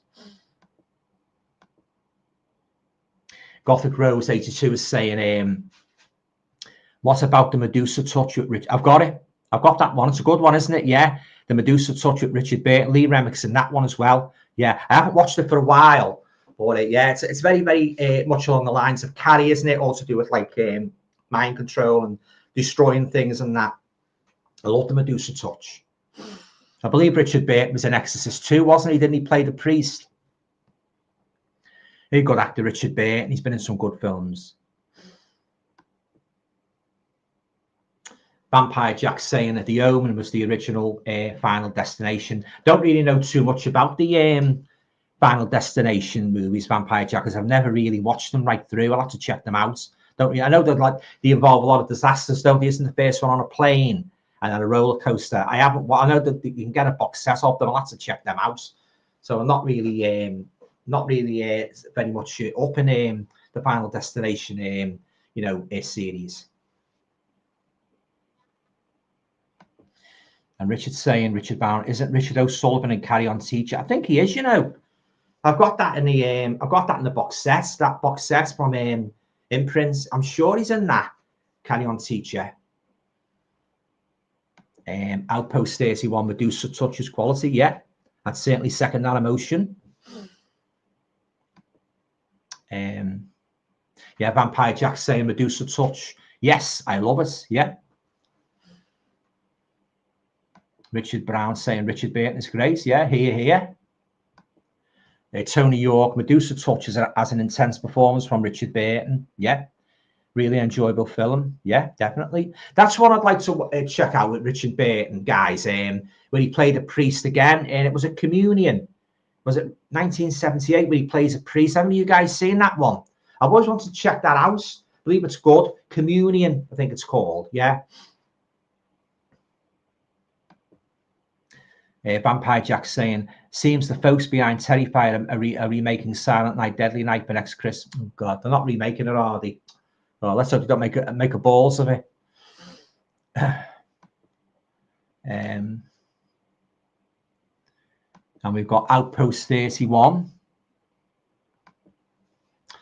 Sally Thompson was in Straw Dogs. She was, yeah, she definitely was. With Dustin Hoffman and Susan George. Yeah, I forgot about Straw Dogs. Yeah, Sally was in that. Vampire Jack, you should watch the Final Destination franchise. It's fantastic. Yeah, I will do. I most probably maybe get the box set maybe sometime in the new year. Yeah, I believe they're good. I watched Terrifier the other day. Had to turn it off. I thought it was daft. Oh, right. I like the Terrifier films. I haven't watched the third one yet, so don't bring it up, guys. I don't want to know. I've got the Blu-ray, so I haven't watched it yet. So we'll try and keep Terrifier out of the conversation until I've seen the third one. I most probably do a review of all three Terrifier films once I've watched the third one. I'm going to watch it over Christmas and that. So, but yeah, it's had mixed reviews and that. So I'll just watch it myself and form my own opinion, see what I think of it and that. But yeah, and once I've watched it, I'll most probably do a review in the new year. I think Art the Clown's a great creator. I think Art the Clown is a great new horror icon. You know, the brutal way he kills, especially in that second one. You know, and indeed in the first one as well. He doesn't pull any punches, does he, Art the Clown?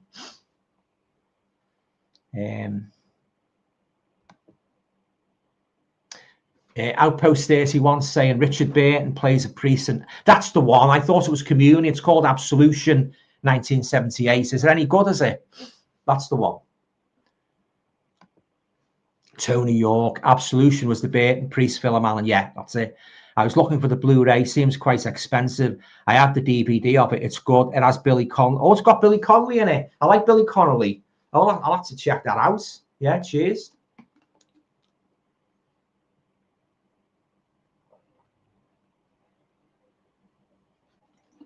Yeah, I like Billy Connolly. Like that song you made in 1975, the spoof on Tammy Wynette, DIBORCE. It's a spoof on Taking His Dog. It's the theme to like sort of like based on a Tammy Wynette song, you know. And it's about his dog though. Yeah, got to #1 that. Brian Gilson, did you enjoy The Fury with Kirk Douglas? I haven't seen it. And The Awakening with Charlton Heston. I haven't seen them. I've heard a lot of good things about them. I'll have to check them out. Isn't one involving a mummy from ancient Egypt revived, and she's a girl? Is that The Awakening? Yeah, I'll have to check those two out. I'm not too familiar with them.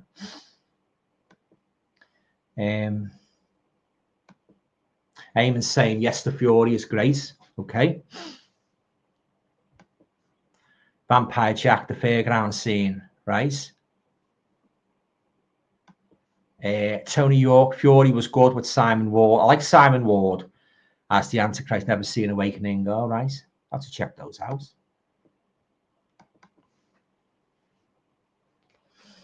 Yeah, so you sound good, those two, as I say. So, guys, getting back to the Christmas horror movies, what's your particular favourite? Have you got an all-time favourite, #1 Christmas horror movie that you watch every year? Yeah, get a discussion going.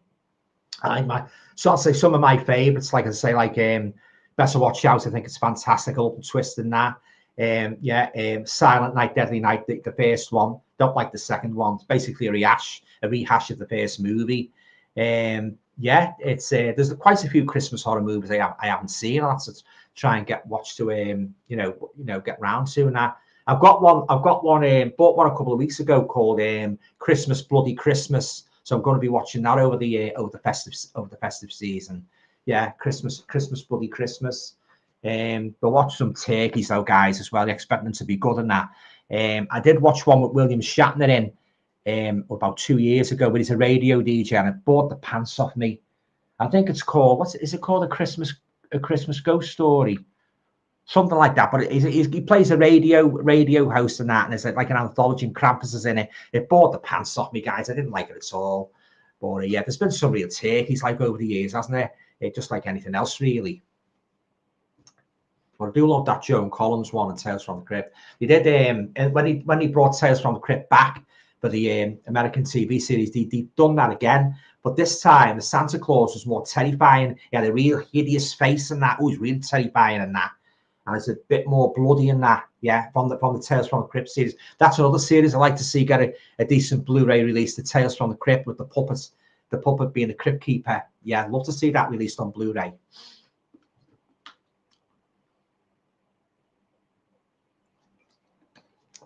Got a couple of good horror TV series stocked away for Christmas, guys, and we'll talk about now. They'll be in me pickups and that, so I'm looking forward to watching them.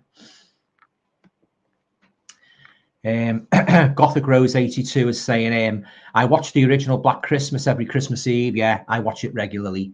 Don't Open Till Christmas. That's a good one. Don't Open Till Christmas with Diana Dawson's husband in Alan Lake. And Christmas Evil are good to watch as well. I love Don't Open Till Christmas. I didn't really like Christmas Evil, but I love Don't Open Till Christmas. Yeah, starring Callum Munro and, as I say, Alan Lake, Diana Dawson's late husband. Yeah, love Don't Open Till Christmas. Vampire Jack saying, my favorite Christmas movie is the original Black Christmas. Yeah, I love it myself. John Saxon's fantastic in that, and Olivia Hussey. Hated the first remake, but kind of like the second remake. Oh, you like the second remake? Did you? I haven't bothered to check out the I haven't bothered to check out the second remake because I've heard a lot of bad things about that. But I've seen the first remake. It was all right. It wasn't as good as the original with Olivia Hussey in. But yeah, I love the 1974 one, Bob Clark one. I think it's a classic. Where he creeps into the attic and that, always creepy he was. Richard Brown, Absolution with Richard Burton is an excellent site. I'll have to check that out, Absolution. I'll have a look later on Amazon, see if I can get a copy, or even Amazon Germany, get the Blu-ray of it. Vampire Jack, Gothic Rise, okay. John O'Brien, Silent Hill, watching. I did see Silent Hill a couple of years ago. Didn't really do anything for me, to be honest. It's based on a game, isn't it? Vampire Jack saying, Gothic Rose, I watch BC every Christmas Eve too. Yeah, good stuff.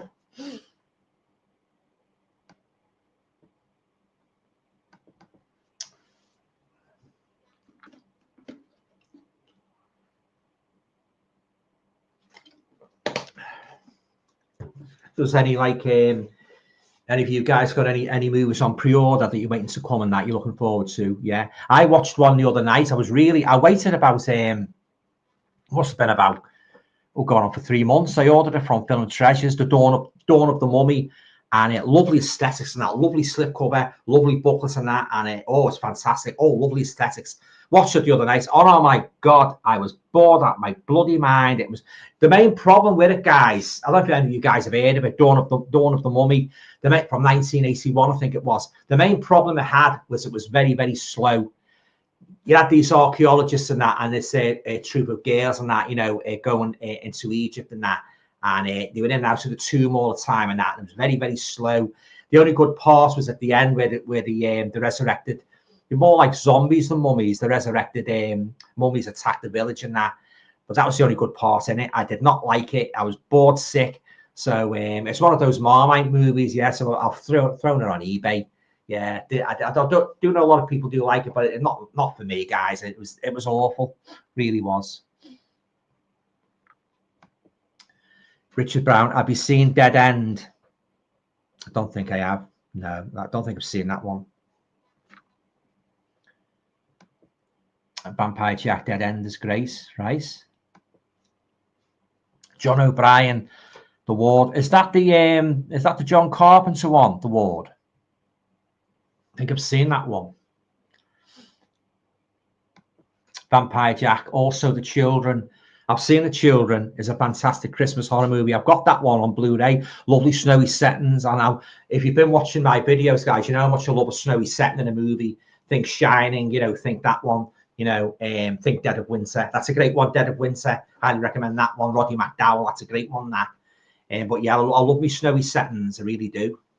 I tell you what, I have been watching, guys. The last couple of weeks, I got the box set of The Ring. You know, the original Japanese Ringu movies, and the first one was all right, but oh my god, the others were really boring. Fell asleep a few times. Oh yeah, very, very slow. You know, very, very overrated movies. I prefer the American remake with Naomi Watts. I did prefer the first one. I wasn't too keen on the second one, and the third one was awful. But yeah, I mean, like a lot of these Japanese horror movies, when you watch it, they're overrated. I think they say, "Oh, they're terrifying," and I don't miss them. You know, but oh god, yeah, I was really bored. So I might get rid of that Arrow set. The Ringu movies. There's about 40. Yeah, they got the rare one, the sequel, the prequel as well. They've got that in a set. But yeah, I didn't like them at all. I was bored sick.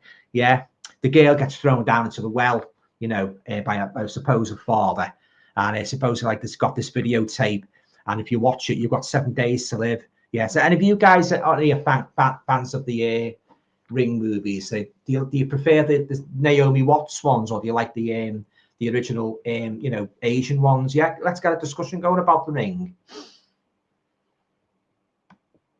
John O'Brien, yes, okay. Vampire Jack, I have the Dawn of the Mummy t-shirt. Oh right, you've not got the movie then yet? No. Richard Brown, The Brain is set at Christmas, right? Vampire Jack saying, I've never seen The Brain, but I may rectify that this Crimbo. Good stuff. Eamon McDermott, I watched He Never Died recently with Henry Rollins. I haven't seen that one, Eamon. Sounds interesting. He never died. Richard Brown, Dark Water and The Eye are good. I do like Dark Water. Yeah, I like that one. I've got the Arrow edition of that. I haven't seen The Eye, so I can't comment on that, but I do like Dark Water. Vampire Jack, I love the J Ring movies. Oh right, so you like them, do you? Yeah. Let's say I couldn't get into them. The first one was all right. It wasn't great, but I thought the next three were abysmal. But that's just my opinion, you know. Where are we? Outpost 31. The Ring is painful after a Madras curry. I wouldn't know about that. Vampire Jack, lol. John O'Brien, isn't a new Ring? Oh, no, I'm not going to make another one, are they? Oh, blooming hell. A new Ring coming out. Oh, also 28. I'm not a fan of 28 days movies. 28 days, weeks, and new one out in February. I won't be watching now because I didn't like the other two, so give them a miss. But yeah, very, very disappointed with those Japanese Ring movies. Even the Grudge movies aren't all that terrifying or gripping. You know, I call them the Blue Boy movies, where he's sitting on the stairs, the little blue boy. Yeah, they're not really, don't really do anything for me there. Richard Brown saying, seen the Ebola syndrome, Alan? I haven't seen that one. I'll have to check that one out.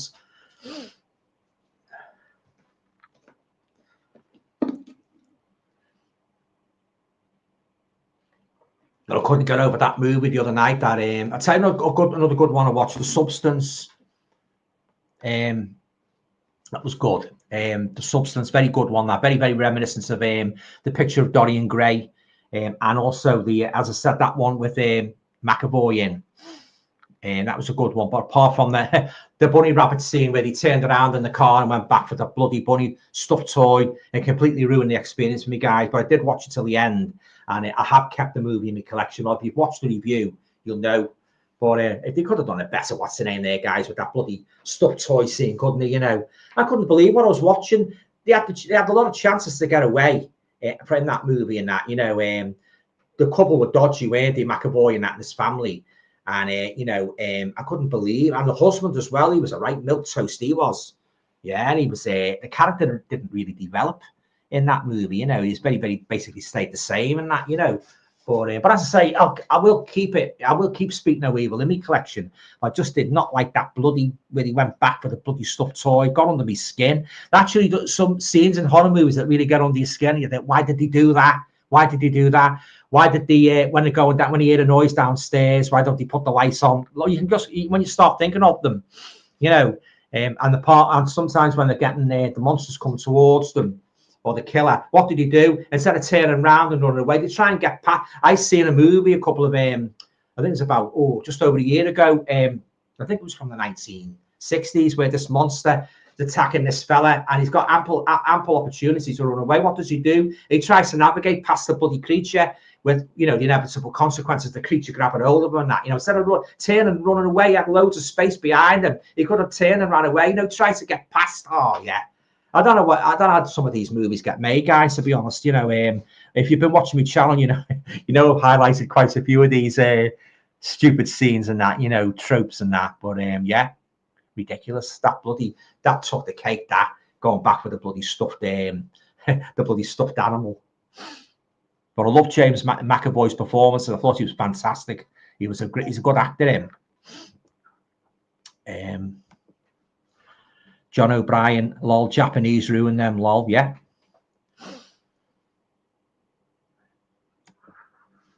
Vampire Jack saying, Alan, check out The Eye, the original, it's brilliant. I will check that out. Thanks for that. Outpost 31 is saying, has anybody in the chat ordered the Umbrella 4K box set of the 3 Terrifier films? Well, I've got them all separately, so I won't be ordering them.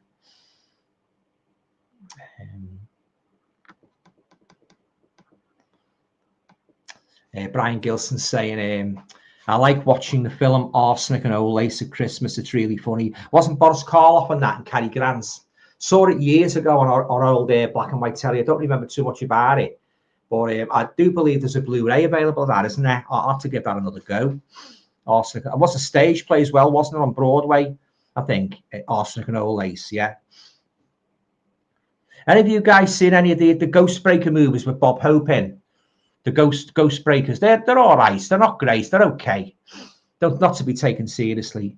Richard Brown. What about The Visits? I really liked it. Is that the one where the grandkids go on holiday and they stay with the grandmother, and she gets up in the middle of the night and walks around the house? I've seen it. I don't remember too much about it. I don't think I particularly enjoyed that one.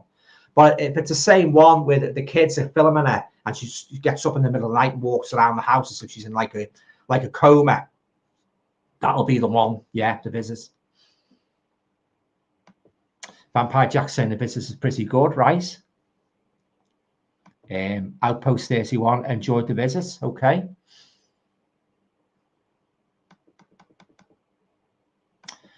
John O'Brien saying Decent, Hostel, and I Spit on Your Grave and Hills Have Eyes. I love I Spit on Your Grave. I like the remakes as well. Yeah. The Hills Have Eyes, I prefer the remake to the original one, which I thought was the original one was very slow. I wasn't a big fan of the original, but I love the remake. I think it's great. Hostel, I like Hostel 1. I like Hostel 2. I don't like the third one with the cockroaches. I don't like that one at all. Horrible. N.A. Parry, as Vampire Jack has said, the original, the Eye film was really good. I'll have to check out the Eye. Never seen that one.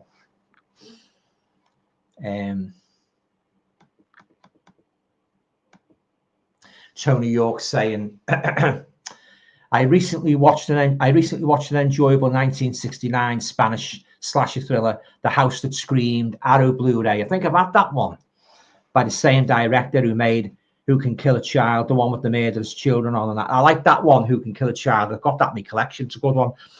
Did not like that House That Screamed. I didn't like it at all. I got rid of that. I've seen that one, so didn't like it. But I did, as I say, I did like that one, Who Can Kill a Child. That was very good. Nice scenery as well.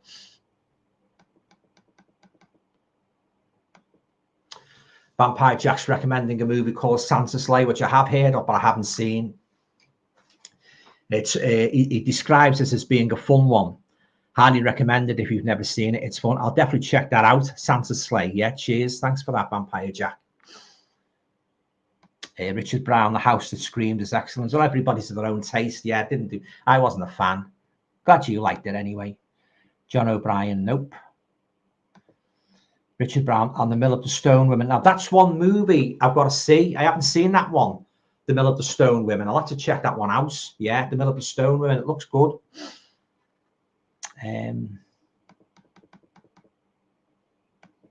Tony's saying, I have Mill of the Stone Women. Must get round to watching it. Yeah, as I say, that's very much on my radar, that one. Mill of the Stone Women. It looks good. It looks a good watch. Gothic Rose 82. Is the Stone tapes any good? No. I didn't like it. I had it on DVD last year, and I was bored at my bloody skull. It was one of the most boring TV movies I've ever seen in my whole life. I was expecting so much with being a keen, paranormal buff. The movie promised everything I could look for, could possibly want in a paranormal movie, or dealing with like residual energy being left behind in the walls of supposedly haunted locations. I thought, this sounds right up my street. Well, I bought the DVD, I put it on and I watched it, and within, I think it was a space about half an hour, I found myself falling asleep. I'm surprised I didn't fall asleep, but I found myself nodding off. It was boring, it was dull, there was no action in it. I didn't like the characters. Oh, I could go on. Yeah, but that's just, I've got to keep saying, guys, that's just my opinion. One man's meat is another man's poison. You might like it. If you haven't seen it, check it out. Everybody's different, but I didn't like it. It wasn't for me. But I tell you what I did like, and I think it was made around the same time, the early 70s, the, oh God, what was it called? The one, The Night of the Demon, Casting the Runes, based on a story by M.R. James. It's like, any of you guys seen Night of the Demon from 1957 or 58 with Donna Andrews? Well, this is basically a retelling of Night of the Demon, in which like you get this like fella. He's quite evil. He's a bit like he's into the occult. Like, any of you have heard of Aleister Crowley, the famous black magician, very big name in paranormal. Aleister Crowley. It was like Aleister Crowley, and he had like this like piece of paper, and if you pass it on to somebody, the demon come after you. So it's very good. So you had this sort of like a scenario where this fella gets given this piece of paper. It's a bit like Drag Me to Hell. He's got to get rid of it. He's got to pass it on to somebody. If he doesn't pass it on to anybody, he's toast.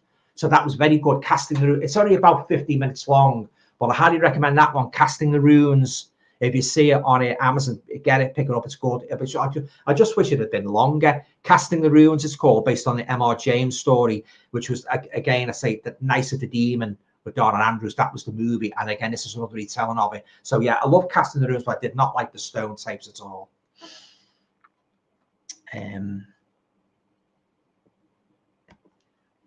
Richard's saying, yes, Stone tape is good. Yeah, that's fine. As I say, everybody to their own taste. I always say it. Everybody to their own taste. N.A. Parry, I recently saw a film called Late Night with the Devil. That's great. Love that one.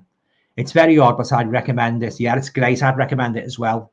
If you can get past the the end. And I won't say about the ending. I'll just let you see it yourself. It's a bit of a modern version of BBC's Ghostwatch. A lot of people said that. I enjoyed Late Night with the Devil, especially the part with very creepy, the part with the possessed girl who kept looking at the camera. Ooh, gave me goosebumps. Yeah, and but yeah, it's great. I love what I like about Late Night with the Devil. I love the way it's different. It's different to other movies, horror movies I've watched. Set on a failing TV show, and the host, he tries to boost his ratings on Halloween night, and he brings all these people on connected with in some way or another with the paranormal, ghosts, the occult, demonic possession, throws them all together, and it all makes for a very good mishmash of a horrific entertainment. So if you haven't seen Late Night with the Devil, I'd strongly advise you to check it out. But I loved it. A lot of people loved it. A lot of people didn't like it. That's the way it goes, but I loved it. I thought it was great. John O'Brien, Driller Killer with the first call. Do you know what? I had Driller Killer a couple of weeks ago. I turned it off. I got bored. I couldn't get into it at all. And that notorious, that infamous video cover where the fella's getting a drill through I think it's his eye, isn't it, or spotted? Didn't feature much in the movie at all. I didn't like it. No, I didn't say. I just switched it off. I couldn't take it anymore. Right, guys, we just got under half an hour to go. So, you know, anything at all related to Christmas horror, anything to do with horror, you know, get some good discussions going. I'll try to get through as many comments as I can, you know. But I've enjoyed it anyway. It's been a good night. Hope to try and get a couple of guests on sometime in the new year if any of it's a game. So yeah, so I'll say anyway, I'll send the invitations out if anybody wants to appear sometime in the new year. Yeah. Vampire Jack, don't ride on late night trains is another fun. Don't ride on late night trains is another fun. I haven't heard of that one. Don't ride on late night. Is that an American movie or a British movie? Did it come out this year? Don't ride on late night trains. I'll have to check that out. Yeah.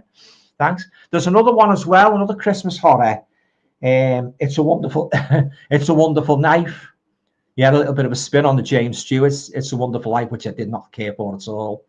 Yeah, I've got to check that one out. It's a wonderful knife.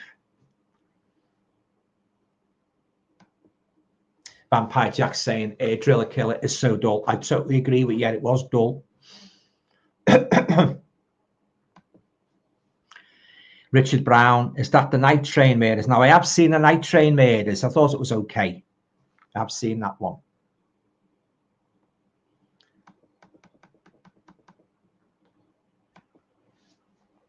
Tony's saying, I watched Night of the Demon for the first time recently. It was good. Yeah, it's a good one, that. Donna Andrews. Yeah, it's a classic, that.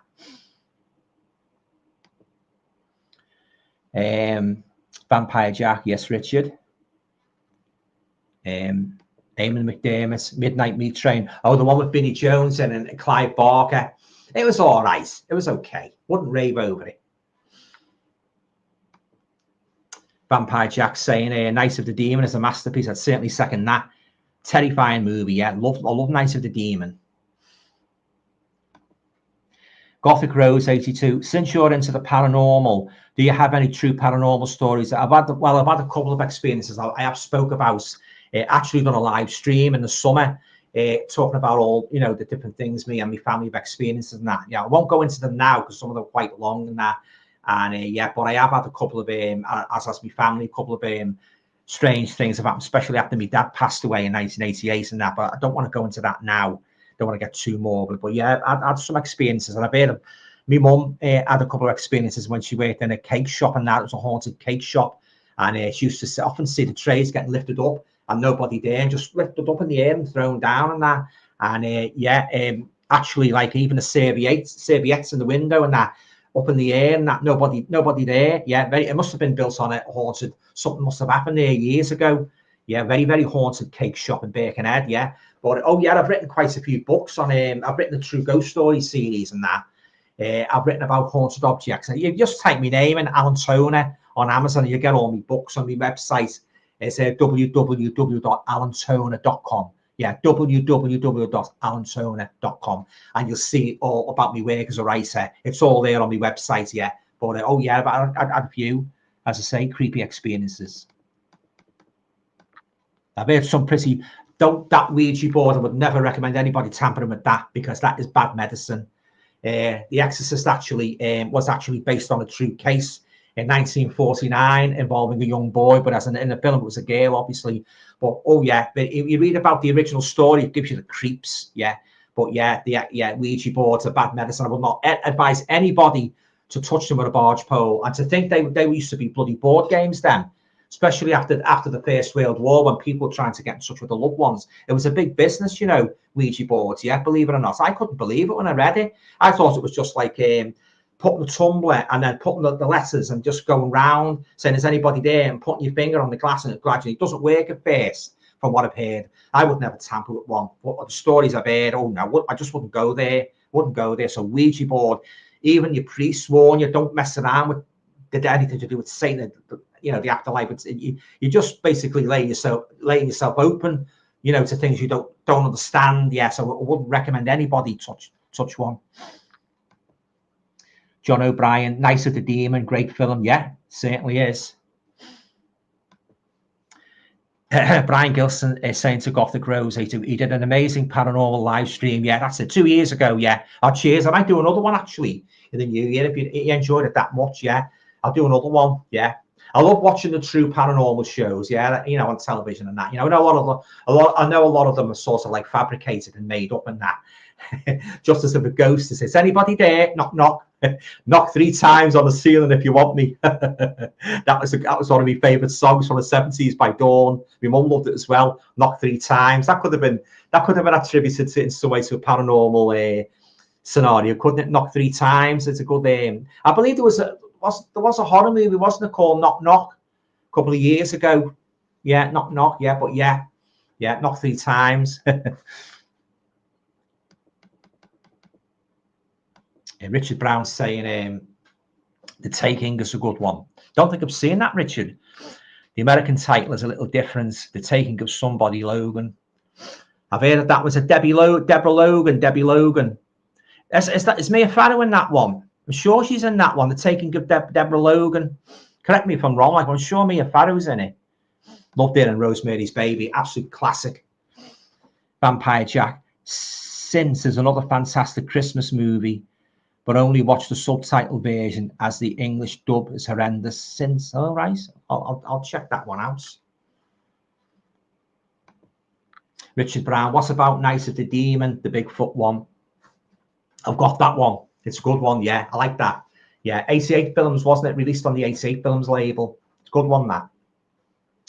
There's also another one as well. It's a series, isn't it? The Night of the Demons in plural. Well, I watched the first one a couple of weeks ago on Shudder. Didn't think much of it. I think it was spoiled by the use of too many facetious scenes, you know, too many comedic scenes, which sadly it seems to be the case with a lot of horror films now. They put too much comedy in, and it totally ruins the experience, in my view, guys. Putting too much comedy in, if it doesn't balance out well, you're onto a loser. But I don't think I'll be getting the other Night of the Demons. From what I saw of the first one, I didn't like it. And John O'Brien's saying, I still love watching Money Pit at Christmas. I haven't seen that one, Money Pit. Brian Gilson, I've got to go. Hope everyone has a great Christmas. Oh yeah, thanks very much here, Brian. Have a happy Christmas and that. All the best to you and your family. It's nice to talk to you. And yeah, hope you have a nice Christmas. And yeah, take care of yourself. Cheers, mate. Thanks for stopping by. All the best, mate. Eamon McDermott. See you, Brian. Merry Christmas, you. Yeah, definitely. Vampire Jack, passing his best wishes on to Brian. Take care, Brian. Have a great Crimbo, mate. Yeah. Good stuff. And we've got N.A. Parry. Happy Christmas, Brian, to everyone. Here's to lots of horror in 2025. Yeah, let's hope we get some good horror movies in 2025. Yeah, here's hoping, yeah. We get a couple more, another Late Night with the Devil, you know, movies like that, you know, be great. Vampire Jack saying, Al, does your mum watch your horror movies? My mum loves horror movies. My dad loves horror movies, yeah. My cousin loves horror movies, yeah. We nearly all love horror movies in my family, yeah. Oh, she watches them, yeah. If so, what's her favourites? What's my mum's favourites? Well, she loves Psycho. She loves Psycho, Anthony Perkins, because she said nobody can take Norman Bates off like Anthony Perkins. She loves that. She likes Wolf Creek. She likes that. She likes Christopher Lee, Boris Karloff, all what I like. We pretty much got the same taste. Me, you know, me mum, like me dad, God rest his soul. He loved his horror movies and that. But yeah, big fan of Hammer, Tygon, Universal, the classics, you know, The Omen. She loves all them, yeah. So we've got pretty, but she doesn't like the found footage like me. I don't like the found footage unless it's a really good one. Creep was a good one, which my mum hates. She doesn't like Creep at all, but I quite liked it. Yeah, but yeah, we've got pretty much the same taste. Yeah, definitely. Big horror fan, my mum. Richard Brown, my mother used to watch Video Nasties with me and my brother. I think everybody was trying to get them when the videos, you know, when the videos came out. I got my first video recorder in 1986, and I couldn't believe I couldn't believe the amount of horror titles I've never even heard of.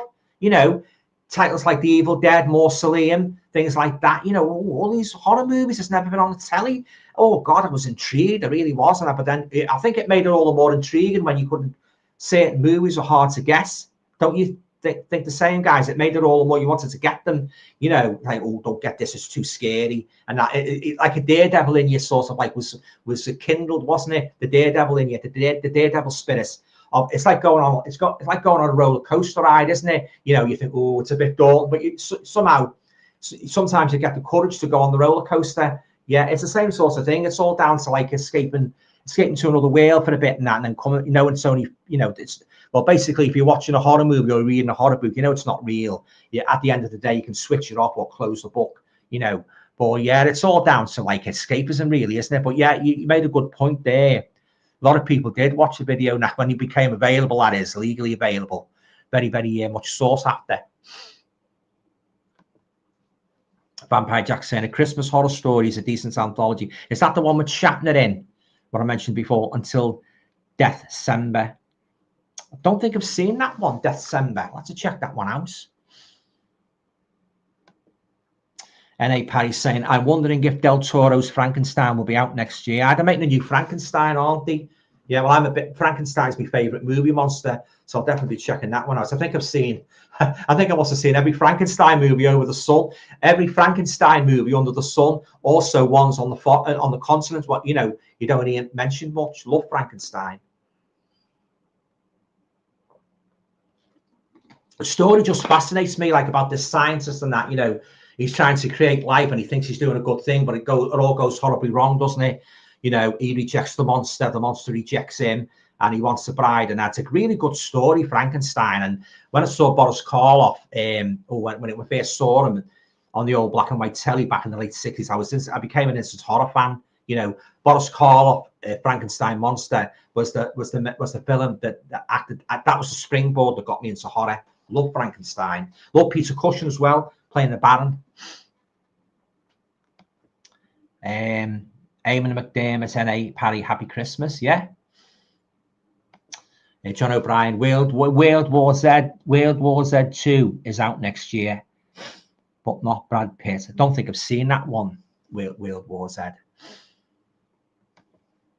Richard Brown, less excitement about films nowadays, Alan.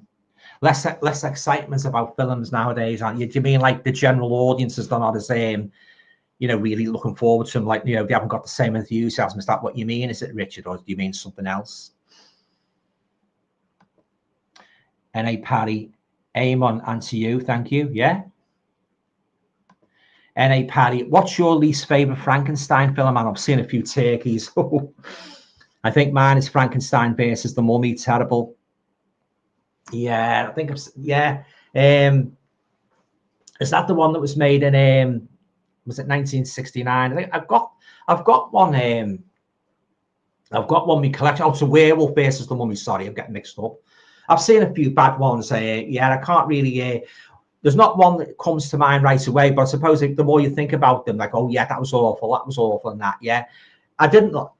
I tell you what I didn't like. The Andy Warhol one, Flesh for Frankenstein. I was bored out of my pants watching that. And I didn't like Blood for Dracula either, Andy Warhol. I bought them too. I've done a review of them. You most probably, you know, you go back to my videos, you'll see it there if you haven't seen it already. But yeah, I didn't like Flesh for Frankenstein. It bored the pants off me, as did the Blood for Dracula. Although I do know a lot of people do like them, and that's fine. But that's just my opinion. I didn't particularly like that one. But yeah, there's been a lot of low budget Frankenstein ones that there was a Frankenstein series a couple of years ago. I didn't like it at all. He was like, it didn't even look like a monster. He was like a fella with a hood over him, and he's just slinking around in the dark alleyways. Now, any of you guys seen that one? Was that it? What was it called? Was it Frankenstein Return or something? Anyway, I didn't like it. It was buddy. It was like that a Dracula series that was on a couple of years ago, Christmas. I didn't like that either. I thought that was ridiculous. Yeah, I didn't like that. Not a fan of the Gary Oldman Dracula. I don't like that at all. He didn't look like Dracula. Didn't look like him at all. A corny top hat and the glasses and that. No. Christopher Lee's my #1 Dracula. and Boris Karloff's my #1 Frankenstein monster. But yeah, there's been quite a few bad Frankenstein films and that, but the best ones are the ones with Boris Karloff in and Christopher Lee. They're the best Frankenstein. Peter Cushing, of course. The others like the, you know, hit and miss.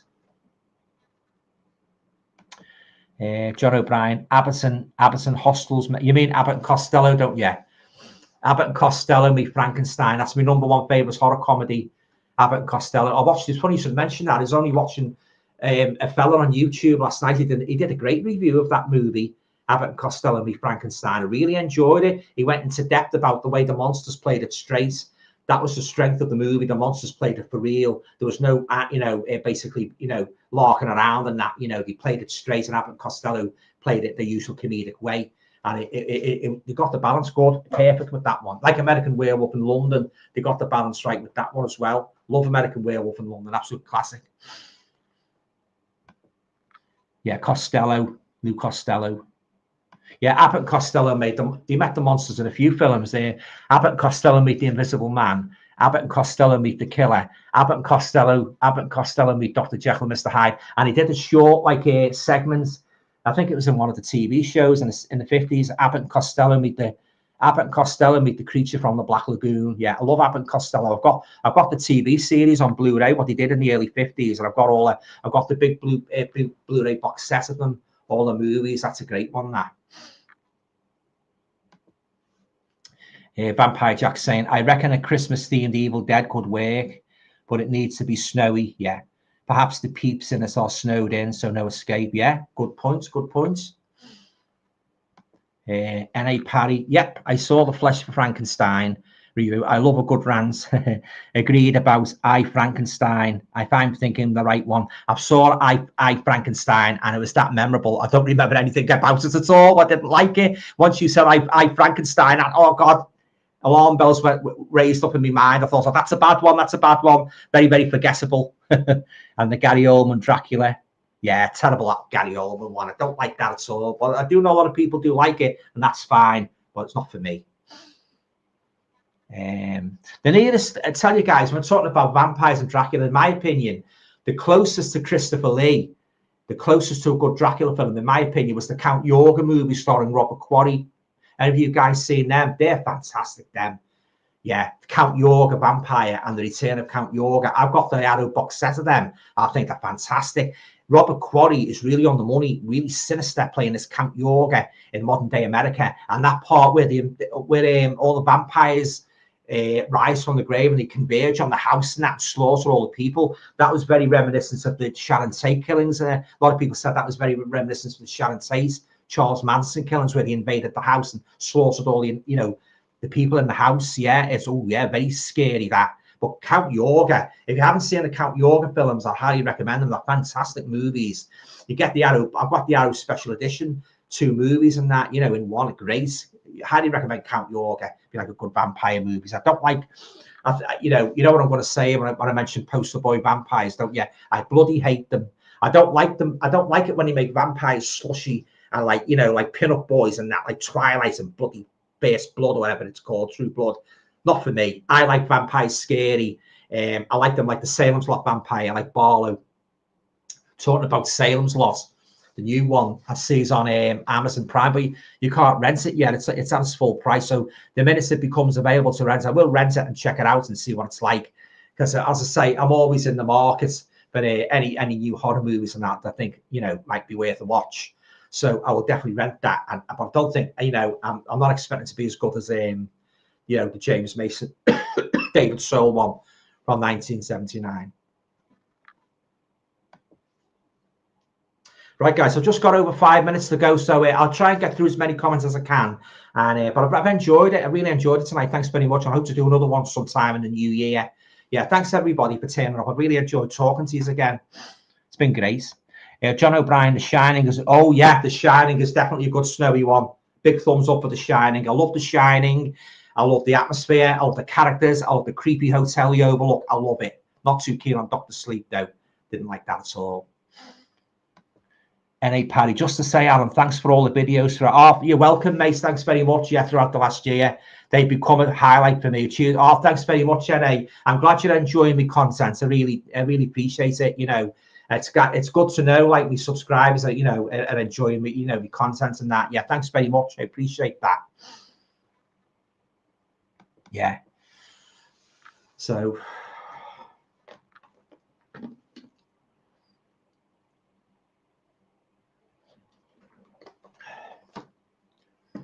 I've got, as I said before, like beginning video, I've got 2 good goodies arrived today, special editions from Second Sight. So I'm looking forward to watching them, and they'll be in my next pickups video at the end of December, or my December pickups. That one inside where the woman breaks into the apartment, she's after a baby, she wants a baby. And there's another one where they encounter the Nazis in the woods and that. So really good special editions. And now I've got the special edition of Creep as well.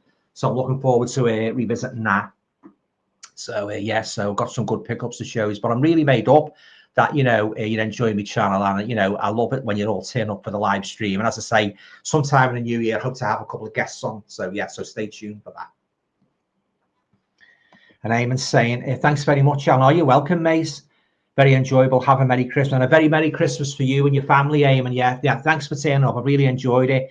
Yeah, and I hope you have a good new year as well. You know, hope 2025 brings you everything what you want. And as one of them said before, one of my subscribers, that, you know, we get some good horror films. Yeah, cheers, mate. Thanks for turning up.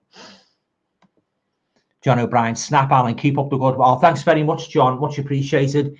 Keep up the good work. All the best for next year too, from another local lad. Oh, local lad, eh? All right. Oh, cheers. Yeah, cheers, John. Thanks very much. Appreciate it, mate. Yeah, have a nice Christmas. Enjoy yourself. Hope you watch some good films. Yeah, cheers, mate.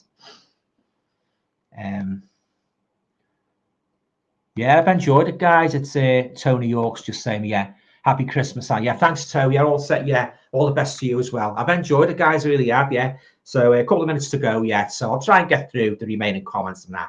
So, but yeah, I like a good Christmas horror movie and that, you know, if it's done well, good characters and that. And as I say, like, there's been some good ones over the years, and it's been on the other side of the coin, there's been some really atrocious ones. Yeah. But I love that one, that Silent Night, Deadly Night, the first one. Yeah, I think Billy's one of the most evil killers ever in a Christmas horror movie. Yeah, and I'll say the Joan Collins one, but the part of Christmas, that's a big favourite. Yeah.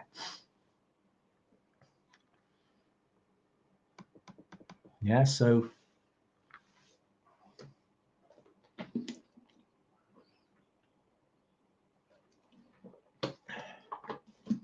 There's another Christmas horror movie, guys, I'd like to add to my collection. I don't know if any of you have seen it or not. It's called, is it P2? Where it's a security guard or something. There's a girl, it's on Christmas Eve, and he's a security guard, he's a psychopath, and he chases around the car park. I've heard good things about that. I think it's called P2. I'll have to get that one, but it's very, very hard to get on Blu-ray. So I'm after that's on my radar as well. Any of you guys seen that, P2? There's a couple of ones. There's another one called The Mean One, involving like a Grinch character. Don't really fancy that because there seems to be a lot of comedy in that. The Mean One, it's called. Yeah, trying to think of any others. Yeah, Violent Night, as I say, a lot of people do like that one. Some other Krampus movies as well. It's sort of like, as Leo said before, Granny Krampus, spin off of the Krampus. But yeah. I say, like, if you get the good atmosphere and that, good characters in that, and a good creepy Santa Claus figure, I think they work well. I'm certainly looking forward to checking out Terrifier 3, set at Christmas and that. So yeah, so once I've watched that, I'll do a review of that, and as I say, I'll do a full review of all 3 Terrifier movies. Yeah, so yeah. Right, I'm just going through the last of the comments, guys.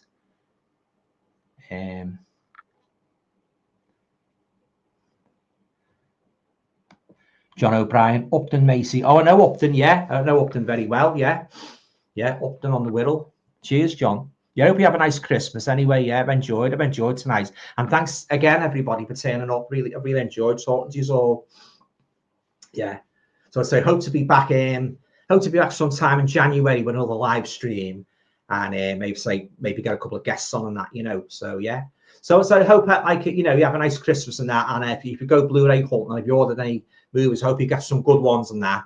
And if you do videos, like, yeah, please feel free to do a video of them, like, because I love, like, as well as bringing rare films to your attention, guys. I like, it works both ways. I like watching videos of yous talking about films what I mightn't have heard of, and I've checked out and I've enjoyed and that. So yeah, so it works both ways. It's one of the pleasures of being a YouTuber, watching each other's videos and commenting that, because if we all like the same thing, it'd be very boring, wouldn't it? So any good films and that you think I might have seen, let me know. Always on the market, like, good titles and that. Yeah, and it's always exciting when you come across a rare film as well, what you've never seen. I've watched loads of films from the 1960s what I never even knew existed. Real good black and white films and that. The Sweet Sound of Death is a good one. I've recommended that many times. It's a great one, that, The Sweet Sound of Death. Dementia 13, that's another good one.